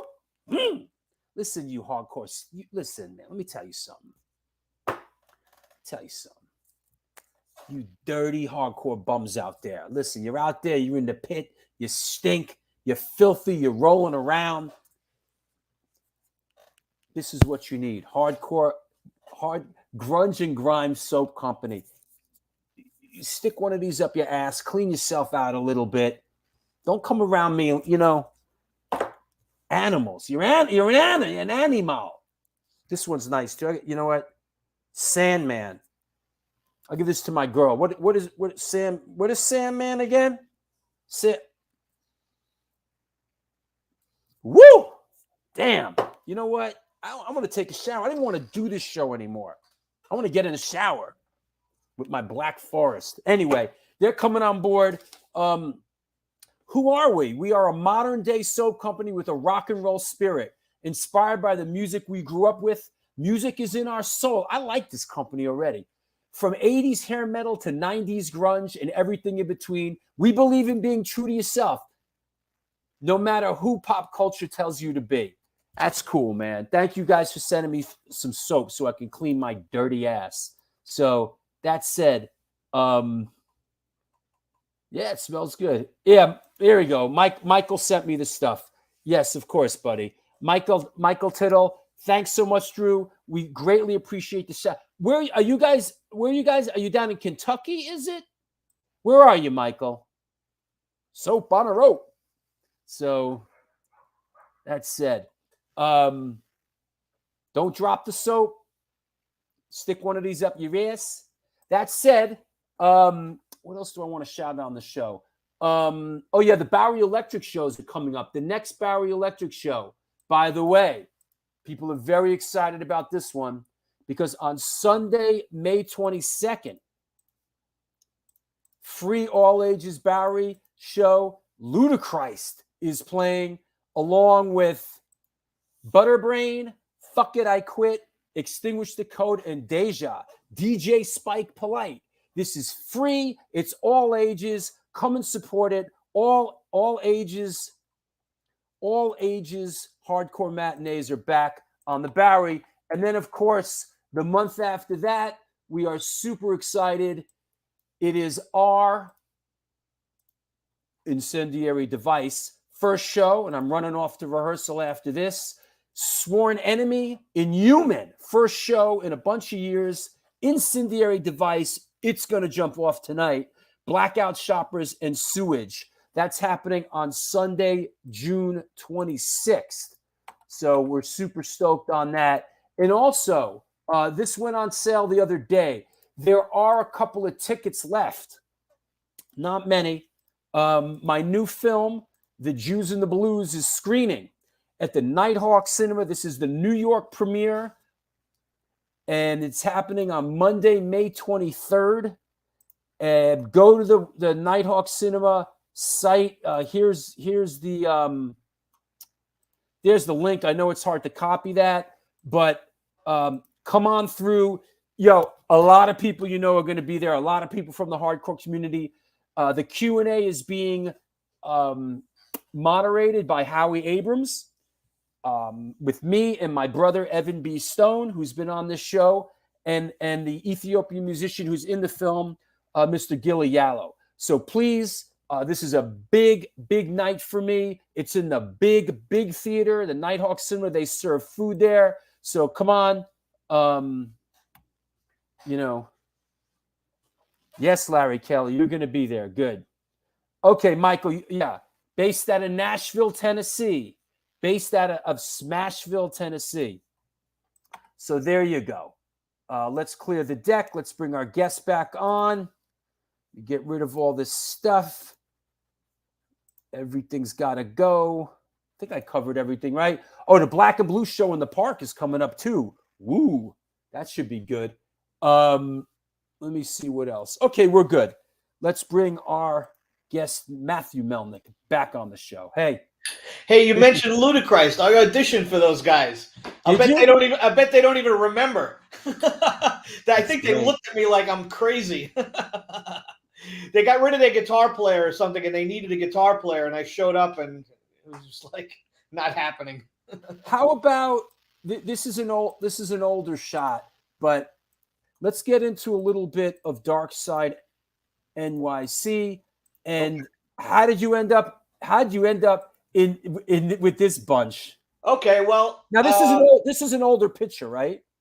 That's older, but it's not that old. That's the lineup basically before the new setup we have now. Yeah. This is Take was playing with us, and he played bass, I played guitar, and then he moved away somewhere, and he went to Asia, I don't know where, to go on a mountain trek, and we got Rick and Mark on bass and drums. That's been the lineup for the last number of years. I knew Rich.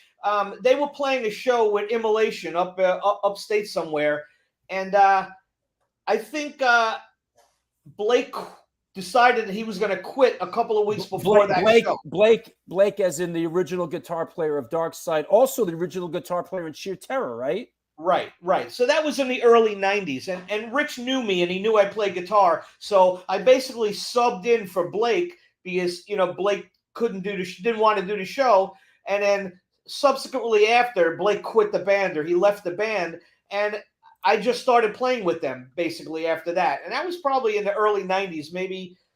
I know I'm getting this wrong, but maybe 94, somewhere around there, 94, 95. So then we played, and I played with Darkside a bunch of shows, and it went great, it went good. And then the band stopped playing, and then there was a tribute show at CBGB's that's a later picture. That's Mark and Rick. Is that the current lineup? That's the current lineup right now. That's a great photo, by the way. It's a great shot. Cool. Yeah. So there was a show for Frank Collins. It was a tribute. He was a police officer, a friend of a lot of the bands that played, and there was going to be a tribute show for him at CBGB's. And so we decided that Darkside was going to play that show. So that was kind of like the reignition of Darkside playing again. I think that was in 2000. So Darkside started playing again, and from then on we just kept going and played on and off and whatever. We recorded Optimism is Self-Deception, Volume 1 and 2. And that was the first new record. Yeah, there you go. After a long time. And we've been playing ever since, and it's been going good. And we're recording a new one right now. We did we have a whole bunch of new songs. The drums are done. Guitar is more or less done. And we're just finishing up overdubs and got to do vocals, and that's it. So we'll have a new record out hopefully soon.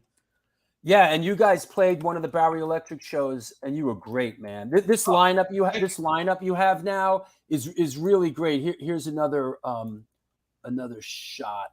Darkside, yeah, I like this lineup is really good, man. Here you go, good shot. Here you go. Yeah. Our friend Kim took those pictures. We had that was a couple of years ago, not that long ago, maybe a few years ago. But it's been going good. We got a rehearsal space in Brooklyn where we're rehearsed there and we're recording, and it's going good. Scott Gajewski says, Matt, I saw you guys with the Icemen, Sick of It All, and Jasta 14 in New Britain, Connecticut. You guys and the Icemen opened my mind and blew me away. Well, what's funny about that is that there are a lot of shows that, people may have seen that I may not have played. I don't remember. I don't think I played that show, but maybe I did. I don't think I did. But fair enough. When you saw Darkside, it was the same songs. I might want to also add that all the old Darkside stuff that has come out, we're going to be re-releasing. So with extended tracks and with new pictures and a poster and all that shit. So, Suffer in Silence is going to actually see a new release, and, all the stuff that came out before. Okay, yeah, there's a show that we did. That was the first time we went overseas, and we played the Epperfest. We played the year before this, the year before you guys. This is a great fest, right? Yeah, that was fun. We had a great time, man. That was a great trip. A lot of great bands. I mean, what could be better than playing with, Doom and Discharge at the same show? You know what I mean? Yeah. And hanging out with those dudes. I mean, I watched Discharge from the side of the stage, and that was just like, it's a great man. It's a great festival, the Hyperfest, and that was fun. Yeah. So we're playing. The reissues are coming out. Our new record is coming out. So hopefully, we were supposed to have a European thing going on with a booking agent. And then COVID happened, and that kind of torpedoed the whole us going to Europe thing. So, because we were kind of all ready to set to like, oh, finally, we're going to get a tour, and we're going to go to Europe. And then, boop, so maybe now that it's petering off, finishing up a little bit or a little bit, less hazardous, maybe, 2023, or we'll be able to get over to Europe and Japan, or at least make a trek overseas, finally, Absolutely. Brian Sweeta is saying, ask him about Jesus Crust, and that sort of segues into this. So I'll set the table here. This is you playing CBGBs with Disassociate, correct? Yes, that's correct. Now, the prelude to Disassociate, you were in Jesus Crust for a minute, right? Right. So tell us about that. Okay, well, like I told you, I used to work at Tower Records. I worked in the basement, and a lot of the guys who worked at Tower Records in the shipping department were a lot of punk rockers. So you had Jorge, who went on to make the Casualties. He used to work in the shipping department at Tower. And Steve Borkowski, Steve Crust, he worked down there too, and he was in a band with Ralphie called Jesus Crust. So they needed a guitar player, and he knew I was into hardcore and punk. And he came to me and he said, hey, you want to jam with us? We're a punk band. And I said, fuck it. Punk is not that much different from hardcore and metal, more or less. I don't have a mohawk, but fuck it. I'll do it. So I went and I jammed with them, and it worked out pretty good. It sounded good. So I played with Jesus Crust. That's how I met Ralphie, because he was the singer in Jesus Crust. You know, later on. Year, what year was that, you think? 93. Around 93. Let me see. I think I might have some. Go on. Yeah, so we played with. I did Jesus Crust. We did a bunch of shows. I did a recording with Jesus Crust, 2 recordings with them, a 7-inch split with Rob Phelps' band, who I'm so burnt that I can't remember the name. And then we did a 4-way split with the Casualties, the Deviators, and Public Nuisance. And that was pretty much the extent of Jesus Crust recording with me. And then the band kind of faltered. I went and played with. Excuse me, I have just from my archive, and I know you weren't in the band yet, but here's a cool Jesus Crust visual right here. That was right before I was in the band. Okay. That was probably the singers of the band were Ralphie and Neil. Neil from Nausea was in Jesus Crust. And then this guy Pedro came and he sang for Jesus Crust. So they were 2 singers for a bunch of times. When I played in Jesus Crust, there was 2 singers for a while, but then there was only 1 singer. But yeah, so I did that for a little while. Then after Jesus Crust, I played with Steve. Wait, one more. Yeah. I'm sorry. No problem. Well, this stuff is I love worst. Someone wrote the worst. Yes. Well, here it is. Well, that's why I'm pulling this up. Here's Jesus Crust and from Rhode Island, the worst. Wow, I made that flyer. You did? Yeah, I made that flyer. Were you in the band here? I was in the band then. Yes. Oh, well, you know what? I might have to reach out and get a comment for the new book I'm working on. Oh, okay. Yeah. I was in the band. Wow, that's cool. You made that flyer. Wow, that's awesome. Yeah. Wow, look at that. The Radix and Yuppicide. Right. And Maggot, the Blanks. The Blanks 77. They're still playing. They're actually. Yeah. Summer's Eve, rest in peace, Tamika. She was in Summer's Eve. Wow, man. That's an old flyer. I haven't seen that. Bro, things go deep over here. Wow. And so it segues into Disassociate, right? Well, the Denied, I played the Denied between Disassociate and Jesus Crust. Mm-hmm. And I had told you we did that G.G. Allin show. So for me, that was like a little notable moment in my playing. That was a hilarious show. Oh, yeah. You played the last G.G. Allin show ever, right? That was pretty hilarious. Yeah. So in between Jesus Crust and Disassociate, I did the Denied for a little bit. So we did a bunch of shows. We did the G.G. Allin show and whatever. So that was cool. So then, I knew, I had already known Ralphie. So we figured, let's do another band. So, we got John Manera from Seizure was our first bass player. Yeah, that's the garage where we played that show. Got to the gas station. Yeah, that's the gas. The gas station was the last show on my birthday. G.G. Allin ever played. He died soon after. That was, right? And what's funny about that show? At the same time that I was playing in the Denied at that show, Darkside was playing a sold out show at Wetlands the same day. And I know I talked to Rich about it. Rich wanted to go to see G.G. Allin. He was playing a show the same day. So it's funny that my future band was playing across town while I was playing with G.G. Allin at the same day. So that's kind of weird, whatever. That's pretty funny. But yeah, so, we got John Manera from Seizure, and we got another drummer, this guy Squirt, and then we got Lawrence on drums.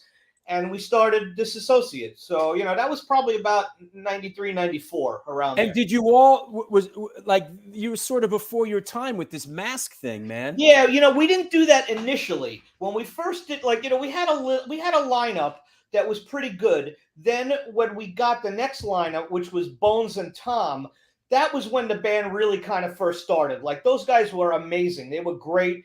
And we had a really, really good core line. Like, we fucking ripped at that time. I got to say, that was one of the best moments of the band back then with Bones and Tom. Okay, later on, when we started playing more at CBGBs and other things, we kind of got this thing where we didn't want to do the same show twice. So we would always do something different, where we would wear masks, or we would wear camo, or we would wear suits, or black metal makeup, or whatever. We had some crazy gigs. And we wore the masks, and I told you that a band came out that happened to be wearing masks, And I saw that, and I'm like, who the fuck is this band Slipknot that's wearing a mask? You know? And then it pissed me off, so we stopped doing the mask more or less. We did it once in a while, but but for a while we did that, and it was fun. It looked weird and cool, so fuck it. Yeah, that's 1998. We played in Japan twice. We played in 96 and in 98. 96 was a really, really good tour. We packed clubs and people were going nuts. 98 wasn't quite as insane, but it was still pretty kick-ass. And we did a lot of shows with a lot of bands that are still playing now, or they're kind of big, whatever. But we had our moment. It was good. We had a lot of fun in Japan. I had a lot of fun going out there. We played with a band called Corrupted, who has a kind of an underground notoriety. They're really big. They're very sludgy, doomy, slow, crusty band. They're a Japanese band that sings in Spanish. Yeah, it's crazy, but they're a really good band. They're good friends of ours, good friends of mine, and Hellchild and Corrupted. So we did shows with them in Japan. Then we played with them here in the United States. We did a tour in the United States, and we went from here to California, played with Corrupted and Hellchild. They came over here from Japan, so we did the tour with them. So yeah, I know. We had a nice moment at the High and the Mighty show last week. Ralphie came to see the High and the Mighty play. And you guys connected after many years. Yeah, and, that was a big surprise. I just want to say, there is hope yet. And listen, people get back together years later. The past is in the past, man. So I know you told me about it. It was a really nice day for you. Tell us about it. Yeah, it worked out really good. It was a surprise that I didn't expect. We had a little bit of a falling out and a disagreement, and he came over to me and apologized and said what he had to say, and it was cool. I didn't expect it, and it was nice. Making a band like Disassociate, it's not the easiest thing in the world to just resurrect after not playing for years and years. In terms of players and music. We're like a crust punk kind of band, but we're not exactly the most, simple, basic music. We have our little things in there. So, I'm not saying it won't happen. I never thought it would happen. So conceivably you could see a reunion, maybe not. I don't know. Right now, I'm so busy with Darkside, and I'm busy with another project that I'm doing, my secret project that I'm not disclosing what it is right now. But, I've been recording, and I've been... That's a good one. Okay, so let's move on to Down Low. But let me just say before we move off the Disassociate thing, and having Ralphie at my show and you guys reconnect, I've said it before, but I'll say it publicly. The door is certainly open for you guys. We'd love to have you play the Bowery Electric and do a Disassociate reunion thing at the Bowery, like a free show on matinee on the Bowery would be appropriate if you guys ever pull it together. Sure. Let's talk about this band here. This is Down Low, New York hardcore. Yeah. And this is a funny picture, but Down Low is kind of like my dysfunctional band that, you got the adult band, which is Disassociate and Darkside, and then you got the band of silly, crazy dudes that are not really so serious, but are kind of serious at the same time. That's Down Low. So, it's the kind of band that, man, I never thought we'd keep playing, but somehow we keep playing. I don't know how or why, but we do. We're friends. We play, So Joey, he's a great front man. He's a great dude. He's been through his problems and his issues, but he's still here and still alive, knock on wood. And he lives in Pennsylvania now, so it's a little bit hard to do rehearsals and whatever, but we've been recording over the years. We have an unfinished recording that, because of my laziness and my fault, we haven't actually continued recording it, but we got new songs. We still play. Jason plays in Crazy Eddie, so it's not really that easy to get it together, but if you look at that photo, that's a funny photo because we didn't have I guess we didn't have a bass player at the time. Paul used to play with us. If you go back to that picture 1 second. I'm digging it. Hold on. Let me recalibrate. Yeah, recalibrate your. Go on. Keep going. I'll find it. I was going to say, so since we didn't have a bass player and we couldn't find a bass player, what I did was I drew a giant cardboard cutout of the bass player. So Is if that you what look that at- is? Yeah, so if you look in the background, that's the picture of the bass player leaning up on stage on the amp, and it's just me, There you go. Joey, and I'm going to guess that's Jason, but I'm not sure. Yeah, it says Paul. So Paul used to be a bass player for Downlow, and I guess he wasn't in a band anymore. I don't know where this gig takes place right now. Maybe Coney Island High. I don't know. But, yeah, so we didn't have a bass player, so Paul's a cardboard cutout up there on stage. You know, Paul now plays in Black Anvil. I'm sure he wants to deny. Oh, wow. That's Paul playing drums. No, Black- Paul playing Paul bass. playing bass. I'm sorry. Except he's not playing bass. But- But yeah, he probably will disavow any knowledge That's Paul. of being. That's Paul not playing bass. That's Paul not playing. Yeah, he doesn't probably want to acknowledge that he ever played in such a dysfunctional band, but you know, that's him. It says his name right there anyway. So I yeah, wanna Paul ask and Rafe you- used to play in Down Low, and then they went on to bigger and greater things in Black Anvil. But you know, we all Another played together. another band that you know, and this sort of ties in with Astoria. Lou says, "Hi, Matt. Astoria represent." What's up, and- Lou? And that said, this is kind of an Astoria band, right? This is a band called Execution Where did Style. you get that picture? Did I And give you? And EK was in the band, right? Yeah, EK was in the band. That's Danny on the left side wearing my zebra shirt. I don't know who that girl is. I think I don't have a clue who that is. She looks familiar. I mean, I don't know. I don't know who the hell that is. Well, but anyway, now tell us about now the this band you were telling me about. You guys rehearsed in a loft on Yeah, 1st yeah. and 27th, and you know that was like a couple big things happened there. Tell us about it. yeah. So when I moved out of my parents' house, I had some friends, and one of my friends, his name was Gus, and he was a plumber. So he was doing work in a building on 1st Street and 27th Avenue. That's down by the river, right? It's right on the river, right on the water. Yeah. So he had he had made a deal with the landlord to have a loft space in there, and they invited me to move in. So I moved into that loft space with 3 other dudes, and we cut the place into rooms, and there was a rehearsal room in there. So we used to rehearse. That's Execution Style. But EK's not in this photo. Okay, this is a little bit earlier, before EK. Okay. This is Okay. with Petch on drums, and I played bass, Kevin on guitar, and Danny on vocals. So this is the band that we had in Astoria. Hey, Jay says, forget that recording. We need to start from scratch. Yeah, whatever, man. Don't listen to that dude. Yeah, so you know, Lou says that he went to the loft party. So there were a lot of parties in that loft, and a lot of crazy shit happened in that loft. Was there You know, there was a big leeway party there, right? It was a big party there, you know. And it's funny, I wasn't at the party because I used to work at UPS, so I would work in the middle of the night.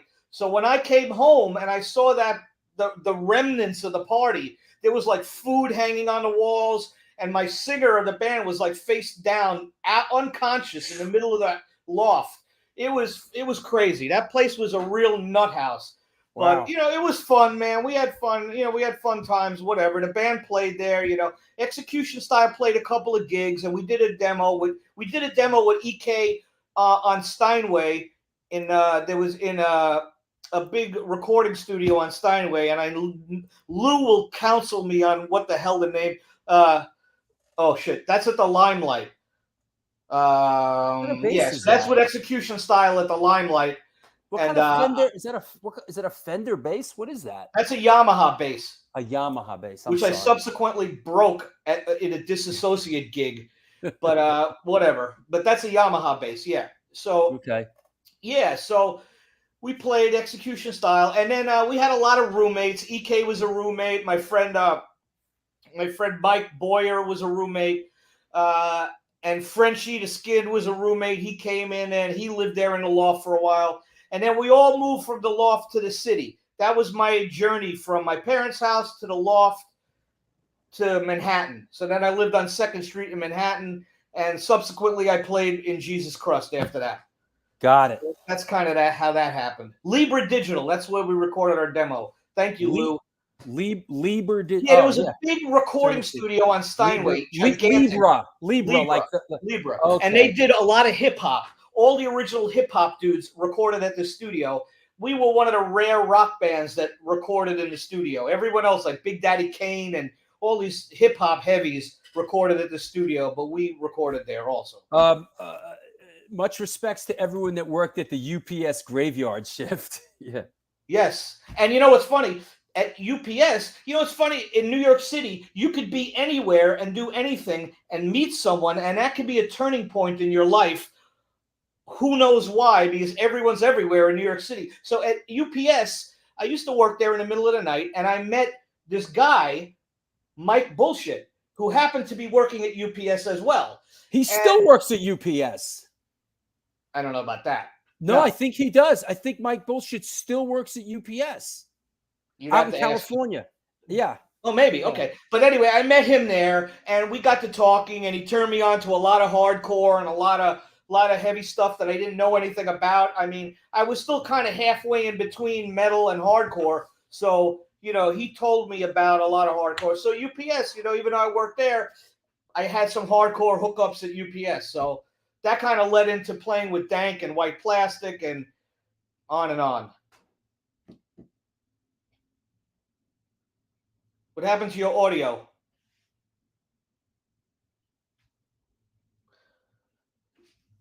Your audio disappeared. I'm sorry. Oh, there you go. Astoria Lou says, Tony Alprantanis. Alaprantis. Go figure, a Greek in Astoria, Queens. Yeah, he knows about the studio. Own Libra Digital, New Kids and Big Daddy Kane recorded some stuff there. That was an amazing studio because Tony was one of the few people that had a full synclavier direct-to-disc recording setup in that studio. Now, we didn't use it, but he had an incredible amount of gear in this studio and a great live room and a great setup. So, you know, I have the demo execution style somewhere. I got to go find it. And it was a pretty good demo at the time, you know. EK played was really good, and, you know, we were okay, you know. But one thing led to another, and I moved out of the loft, and I moved to the city, and that band was no more. Wow. Let me take I just got an interesting text from Caden from reaching out. You know, Caden, maybe you want to watch my friggin' show so you won't be texting me during my goddamn show. Hey, we're doing a weekend tour surrounding the Fury of 5 reunion with Threat to Society. I was wondering if they could hop on the Tompkins Square show with us the day after. I'm not sure how much time we have to play, but we could even split our set time in half if we have to. Yeah, let's bring Fury of 5 to Tompkins Square Park and let's destroy the place. Good idea. First off, we'll see if Tompkins Square Park still exists after the Black and Blue show that's coming up a week from friggin' Saturday. We'll see if my show is even going to come off. That said, hey, Matthew, let me shout out my sponsors, and let's come back and take some questions from around the world. Sure. There you have it. This is the New York Hardcore Chronicles Live. Our guest today is Mr. Matthew Melnick from Darkside NYC, Downlow, Disassociate, and many other bands. Alumni of Tower Records, UPS, and it just goes on and on. Any questions that you have for Matt, please post them up now. We are sponsored by New York Hardcore Comics, The Organic Grill, The Texas Silver Rush, DTFM Vinyl Distro, Chacho's Tacos, Generation Records, 126 Hardcore Clothing, and Chain Reaction Records and Skateboards, located in Lakewood, Colorado, is the Rocky Mountain headquarters for all things punk, hardcore, and metal. Established in 2014, they have the largest selection of records, CDs, shirts, stickers, patches, and accessories between Chicago and Los Angeles. From the pit to the ditch, they got your back. Get in touch with them at www.chainreactionrecords.com. Come on now, Chacho's Tacos, located in Corpus Christi, Texas. Opened their doors in 2001, home of the almighty Chacho's Taco. They cook up an incredible home-style Tex-Mex food, and this month they're celebrating their 20th anniversary. They've been supporting underground music since the beginning, and in their own words, we ain't stopping anytime soon. Touring bands that play Corpus Christi, swing by and get a home-cooked meal at Chacho's Tacos. We got you. The underground scene will never die. Please follow us on Facebook, on Instagram. Hey, excuse me, you know what? I know you're wondering how you can support the show.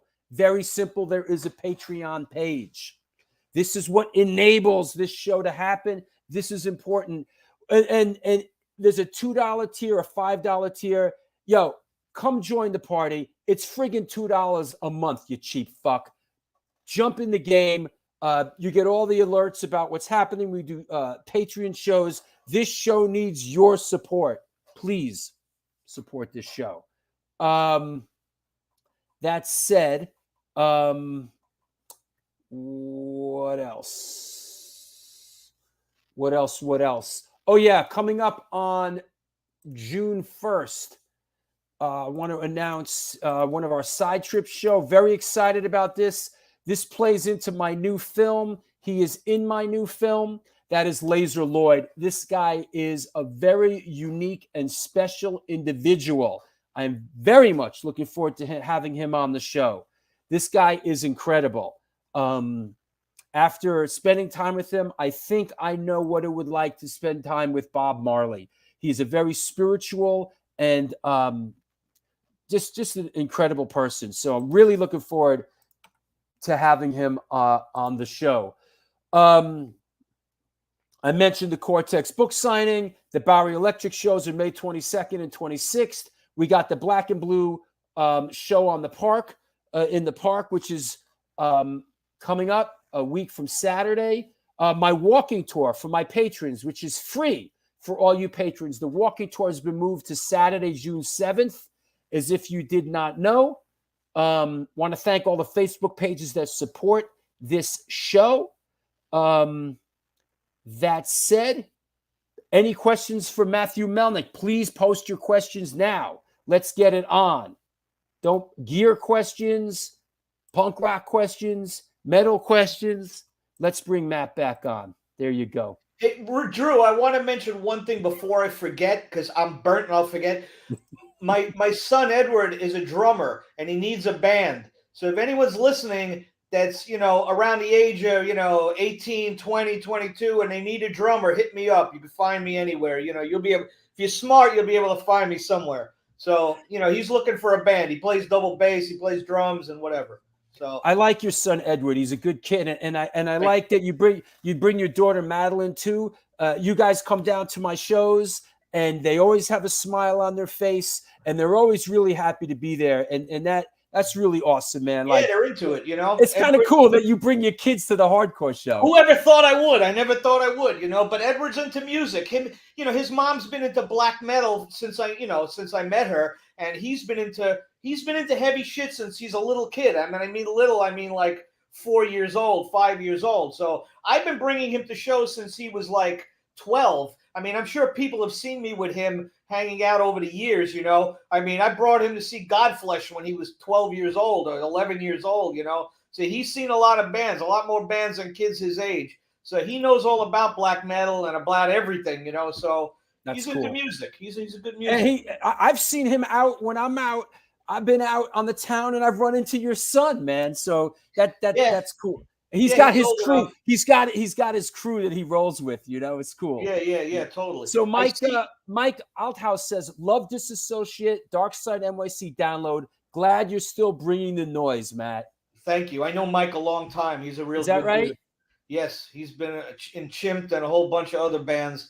He's a good dude. I see Chucky Brown says talking about COC. Do you see that question? Before we go there, from our good friend Reverend Paul Bearer from Sheer Terror, Matt's a true mensch. Any new food finds from the Asian markets, lucky to call him a friend. Always. I'm a cook. I'm an amateur cook. So are you? Yeah, I cook a lot. I actually have a lot of videos. I know it's crazy on YouTube called Melnick's Kitchen. So I've made a bunch of videos of me cooking and doing crazy culinary things on YouTube. It's on my video channel. And plus, because my kids go to school in Flushing, I'm in the Asian area a lot. So I go to the Asian markets all the time. So I always find weird food to eat and weird shit like black noodles or some crazy ass, noodle concoction. So I'm sure that Paul's read my Facebook endlessly mentioning weird foods. So I see Paul. Paul does some baking and some cooking too. I enjoy seeing on Paul's Instagram. He like doesn't makes know it, but I follow him. Yeah. He's a bread maker. That's one Yeah, thing. no, he does some baking, and I'm like, wow. Yeah, I want one.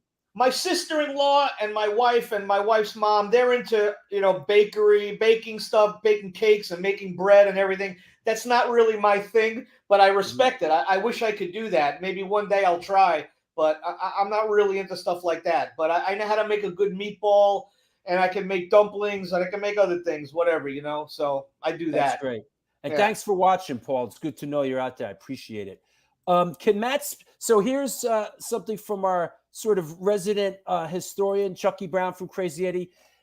Can Matt speak on trying out for Corrosion of Conformity? Yeah, I could briefly talk about that. So Corrosion of Conformity ran an ad in the Village Voice at one point, and they were looking for a singer. So I saw that, and I was into COC, so I said, fuck it, I can sing. I used to do a lot of demos with vocals, and I sang in my old band. In Dagger, I sang. So, I could sing a little bit, so I figured, fuck it. I mean, I know it. So I answered the ad, and next thing you know, I'm on an Amtrak train going out to North Carolina to audition for Corrosion Conformity.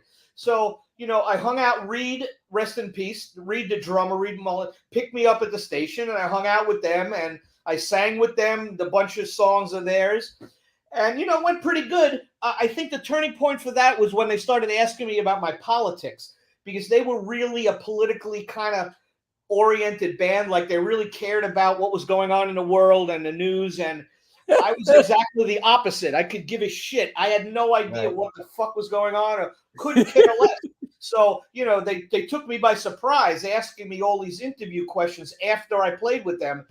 So, needless to say, that probably sunk me with them. Was that the time that they got Pepper in the band? That was Pepper was playing in the band at the time. Okay. The other dude, I can't remember. I'm burnt. The other guitar player? The original guitar player. Woody? Yeah, Woody. He wasn't in the band at that time. He had left. So they got a new bass player. They had a new bass player, and they had Pepper playing at the time. I see. So that was before they came back. Like, they had quit hardcore, and then they came back and they wanted to play again. Now, the fucking irony of this whole thing is that the guy who beat me out for that gig at COC, he also beat me out for another band called School of Violence. So School of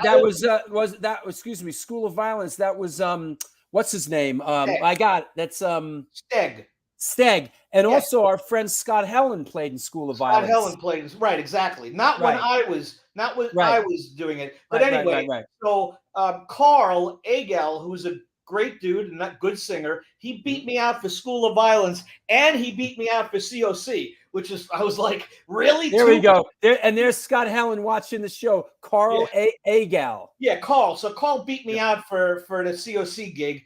But then, COC took a right turn, and they turned into a metal band. They weren't hardcore, really. So, they toured with Metallica and toured it with a million heavy bands. But, had I got the gig, who knows what would have happened? Maybe they would have stayed hardcore. Maybe it would have stayed heavy. Instead, they got kind of cheesy and whatever. Who cares? Sure. So that's the COC story right there.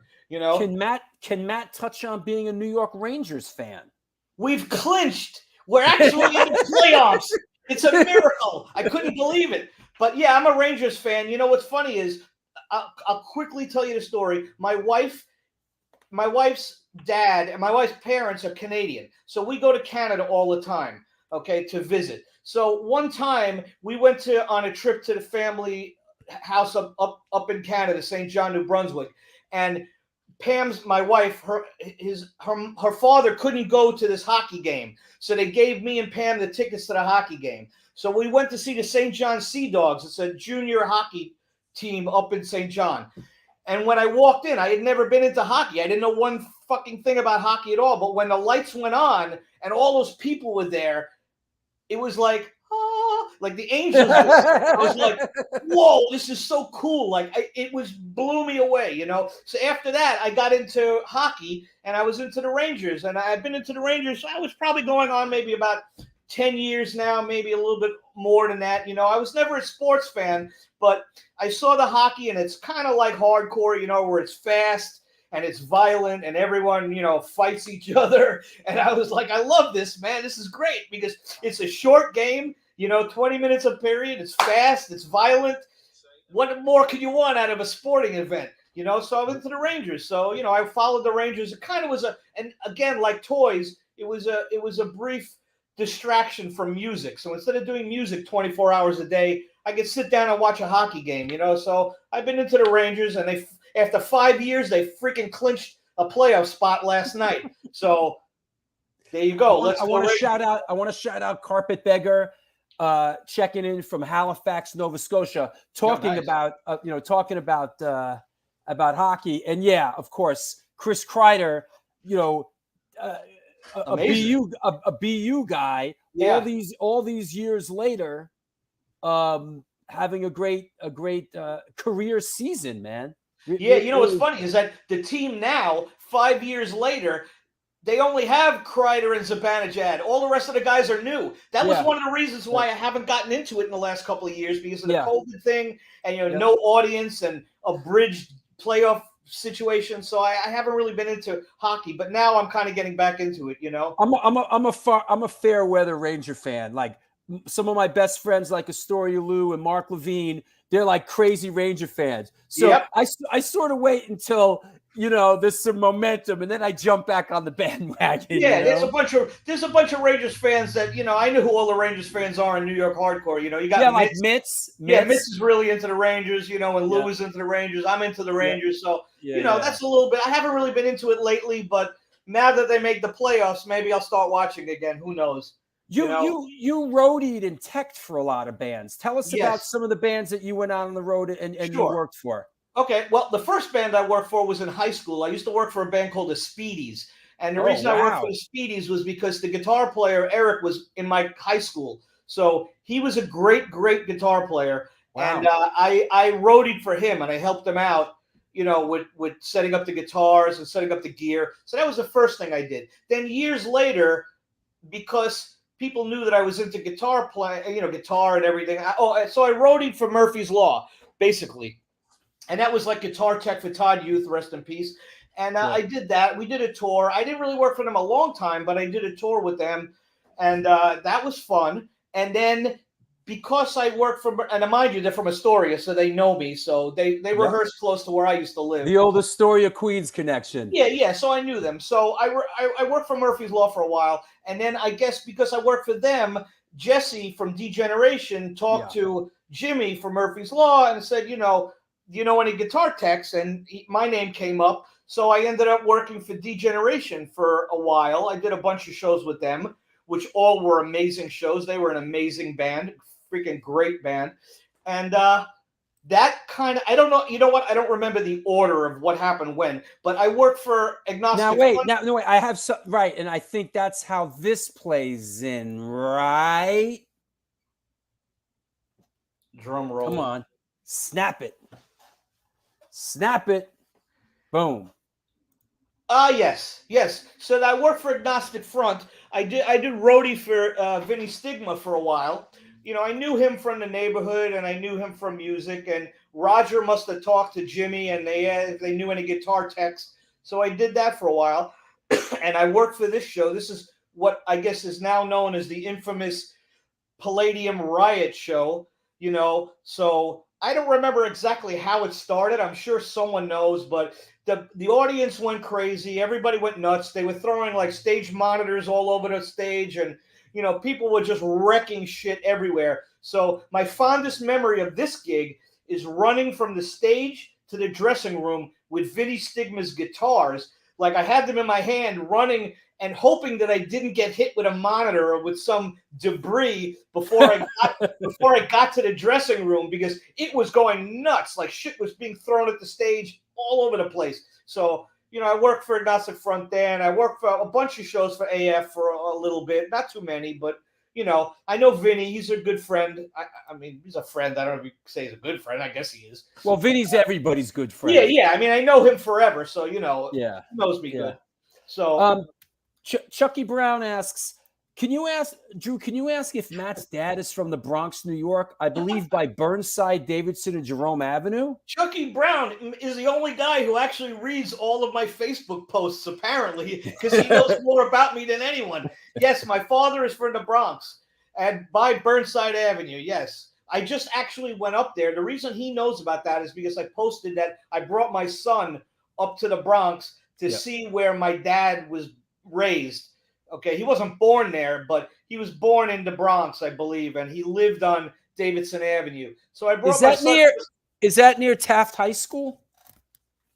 That I don't know. Don't know. Yeah. Is it near Yankee Stadium? Yeah, it's close to Yankee Stadium. That's where my dad. That's where my dad grew up too. Yep. Yeah.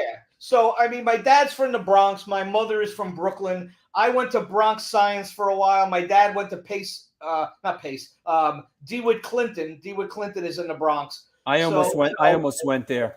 Yeah, we're a New York family, more or less. You know what I mean? Going back a couple of generations, But my dad is from the Bronx. Yes. Wow, that's a good one. And also, of course, as you talked about, you did your stint in this legendary New York record store. And if you look close, you might see me behind the desk over there. This was a great in its heyday. Tower Records on 4th Street and Broadway was really quite the place. They had incredible in stores there, right? Did you work any of those in stores? I did a lot of I didn't do all the in stores, but I did a lot of in stores, a lot of crazy in stores. I was at the Slayer in store. I think I mentioned it to you. That was just out of control. I mean, there's video of it on YouTube somewhere, but it was nuts. And I worked the insane Green Day in store where the dude spray painted the walls and walked on the racks, and my boss like flipped out, and that was crazy. I worked the Prince in store, a whole bunch of artists. I did the Nirvana in store, and what was funny is Nirvana played during the day, which was weird because they usually have in stores at night, and not that many people showed up. No one knew who the fuck they were. They were a band. They played in the middle of the store in the middle of the day, and no one knew who they were. I didn't know who the fuck they were. There was 3 dudes, and next thing you know, they're like super fucking famous, but no one knew them. The best in store, I'll tell you, was the dude, his Pauly Shore. I guess he's MTV dude. Yeah, okay. Pauly Shore. He did an in store at Tower. Totally Pauly. He's a no one showed up.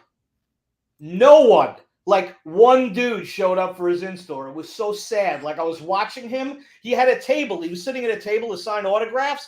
No one showed up. It was so sad. But yeah, a lot of in stores. Happenings.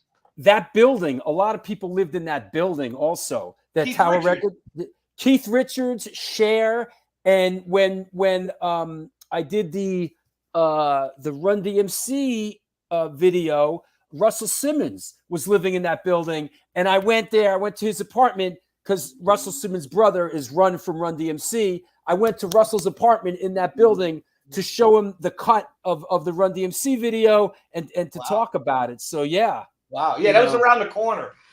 So yeah. Keith Richards.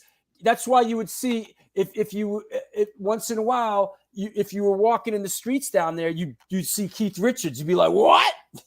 Hey, you know what's funny, Drew? I have a 60-second funny story that I just remembered. I got to tell you this. So I'm downtown in the Village around 8th Street University Place. I don't remember why I was there or what the hell. I was hanging out with someone. So I went into a deli. And again, like New York, you never know who you're going to see and meet or whatever. So I go into this deli and I go to get a drink and I want to get a Coke. And there's this dude and he's fucking wasted. And he's at the freezer trying to get a drink out of the freezer. Now the door slides open, but this dude was trying to pull on the door. He couldn't get the freezer open because he couldn't figure out to slide the door. So I'm just watching this dude, like waiting to get my drink because he's in front of me. And then he turns around and he goes to pay for finally he gets it open and he's wasted. And he turns around and it's Keith Richards right in fucking front of me. And he goes to buy a drink and then he leaves. I'm like, what the fuck was that?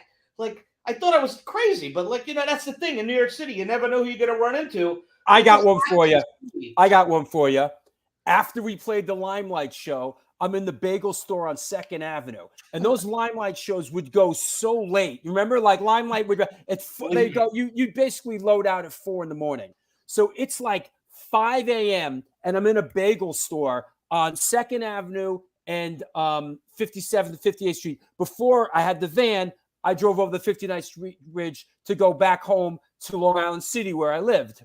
So I'm in the back there, you know, trying to get some, and I hear a big crash in the front of the store. And I look, and these guys, these old guys, are like falling into shit, pulling shit down. And I look, and I'm like, holy shit, Mickey Mantle and what's his name, Raging Bull. Who was Raging Bull? The fighter, the middleweight fighter. Yes, Chucky Brown. Yeah, it was Mickey Mantle and Jake LaMotta. I'm like, holy shit. That's weird. Jake LaMotta, and they were ripped. I mean, they were like, ah! And I'm like, holy shit. Jake LaMotta and Mickey Mantle, like Weird. wasted. I'm like, and here I am 5 a.m. after doing an anecdotes show at the Limelight. So yeah, that's one of the great New York, especially back then in those years. Yeah, man. You know, working at Tower and working at Alex Music, between Yeah. the two stores, and even being a messenger, you meet so many people. I met so many people between the two places. Like a lot of my bands kind of happened because of Tower Records and because of Alex. Oh my God. Bro, There you go. you got to bring this back, bro. Look at that. That's how I should do a Darkside gig, like that. Yeah. There you go. Yeah, that was funny. Me and my friend were hanging out, and he wanted to take some pictures. So I'm like, oh, whatever. Yeah, sure, man. Take a picture. You know, I you don't got normally dress like that. You got a lot of great memories and pictures, and you Yeah, did that a was really, pretty funny. really, really great job. You know what? This is you guys, Darkside, playing the Super Bowl in 2007, I believe. What is that? Okay, that was a good gig. We had fun. That was cool for cousin Joe to ask us to play. I played bass at the time, obviously, and we had another guitar player, Matt. That bass is a Daisy Rock, so it's made by Schecter, but it's kind of made for girls to play. A Daisy Rock? Yeah, that's what it's called. But it's actually it was like a line of guitars for girls. They made guitars that were shaped like hearts, and they made guitars that were shaped like Hello Kitty, and all sorts of weird guitars. So That the thing thing is, looks badass, bro. I went to Guitar Center. I bought that at Guitar Center, and I'm looking at all the basses, and all the basses look like furniture. They looked like brown and just really ugly. Like every bass looked the same, like brown. And as I'm looking on the wall, and I go across, and all of a sudden I see this bass, and it's pink and purple, and I'm like, that bass, man, that looks punk rock. That's a punk rock bass. Fuck Sure it. is, man. So I pulled it down, and man, it played really good. It had a parametric EQ, goody pickups, and I played it, and I'm like, fuck it. It's not $2,000, and it's a cool looking bass. Fuck it, I'll buy it. So I bought that bass. So that's the Daisy Rock bass. So that was fun. You know, I played bass in all the bands, in Disassociate, in Darkside, in Downlow. I played both bass and guitar. At some point in the band's history, I played both instruments, depending on what we had. There you go. So do you still have that bass? I still have that. As a matter of fact, the project that I'm working on now, which is an undisclosed, unnamed project that will happen very soon, I'm using the Daisy Rock to play bass. I'm playing with that bass. I have the Yamaha that you saw earlier, but I broke it, so I can't play that bass. I have a couple of other basses. As a matter of fact, you saw the microtonal guitars that I have. Yeah, those are I cool. actually have a bass that matches the microtonal guitar, so it's 19 frets per octave bass as well as guitar. So on this new project, I'm going to be doing microtonal, hardcore death metal, and I have a bass and a guitar to do the tracks. I needed the bass because if I use a microtonal guitar for the tracks, I need a bass to match it. I can't play a 12-tone bass over 19 tones. So whatever. So that's my bass story quickly. So, hey, I want to thank you for coming on the show. It was great. I really enjoyed it, man. We chopped it up, and it was real. I knew it was going to be great because, whenever we do a show like this, we have so much in common and so many friends in common. It was just a really great show. And I want to thank you for coming on. Totally. You want to shout anybody out? Go ahead. I do, but I want to say one more thing. Darkside is turning 30 years old now this year, and we're probably going to do an anniversary show of some kind very soon. And if there are any bands that we know who want to get in on it, bands that we know bands here and there, they know who they are. So if they want to come and talk to me or talk to Rich about doing a big show, that would be cool, Plus, in terms of traveling, I know you're international. You talk to a lot of people. So if anyone wants to host us anywhere, Florida, Texas, California, we're into it. Now that the COVID thing is tapering off a little bit, we'd like to finally get in on traveling and going around and playing. We did a show in Florida that went really good, and that's about the extent of us going out of state. So we'd really like to play. So if anyone can do that, contact me, contact Rich, contact Drew, contact your local post office. I don't know, whatever. So but thank you for having me. My pleasure. It was great. Do you want to shout anyone anybody wants out? to trade Ultraman for music, hit me up. You want to shout anybody out? I don't know. I want to shout out my band, Rich and Mark and everyone, who Rick, who plays drums, and Jason I know is watching from down low. So what's up, bro? And Joey is somewhere, rowing his boat or shooting a rifle somewhere in Pennsylvania. What's up, Joey, if you're not watching? And thanks for everyone. A lot of people came on here that they're commenting and everything. Larry the Hunter's on there. He's a great dude, and Scott and whoever, man. So thanks for everyone for supporting all the bands. I appreciate it. Absolutely. I'll talk to you soon. Thank Matthew. you, Drew. My pleasure. I'll see you soon. Later. Well, there you have it. Great show. Thank you, Victoria. It was a great show. Great guy, knowledgeable guy. A real, like I said, one of the unsung heroes in the New York hardcore and metal scene. A guy that was really been in the trenches for many years.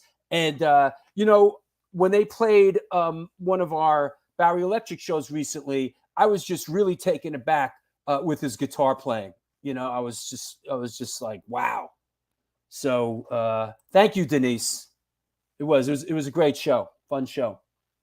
And so next week, a week from today, is going to be a very interesting show because we have this guy on, and he is a dynamo, especially he is Ukrainian, and it should be really, really interesting. We got Eugene coming on the show from Go Go Bordello. Thank you, Mike. It was. And thank you, Marla. And so Eugene's coming on a week from today. I want to thank Zum for coming on. I want to thank all of you for supporting the show. And there's 2 years. We've been doing this for 2 years. Wow. Who would have thunk it? I've said it many times. It wasn't part of my master plan, but I'm sure happy about the way that things worked out. And I feel really honored and gracious and have a lot of gratitude to have you watching it and the show is done as well as it's done. So enough of all that. Thank you, Tim. And because of support, people like you, Tim, and all the and everybody else. If you don't know, there is a page. I know I've said it a million times, but I have to. It's part of the gig. This show, we could use your support. Please join Patreon and support the show.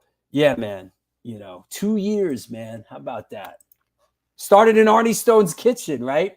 Anyway, I have rehearsal tonight. We have Incendiary Device rehearsal. I'm excited about that. We got a whole bunch of new songs that we're demoing out and recording. Our first show is June 26th. We're going to be doing a lot of stuff with this band. It's a new beginning, and we're all very excited. So have a good Sunday, everybody. Thank you all so much. Until then, do good things, and good things will come to you.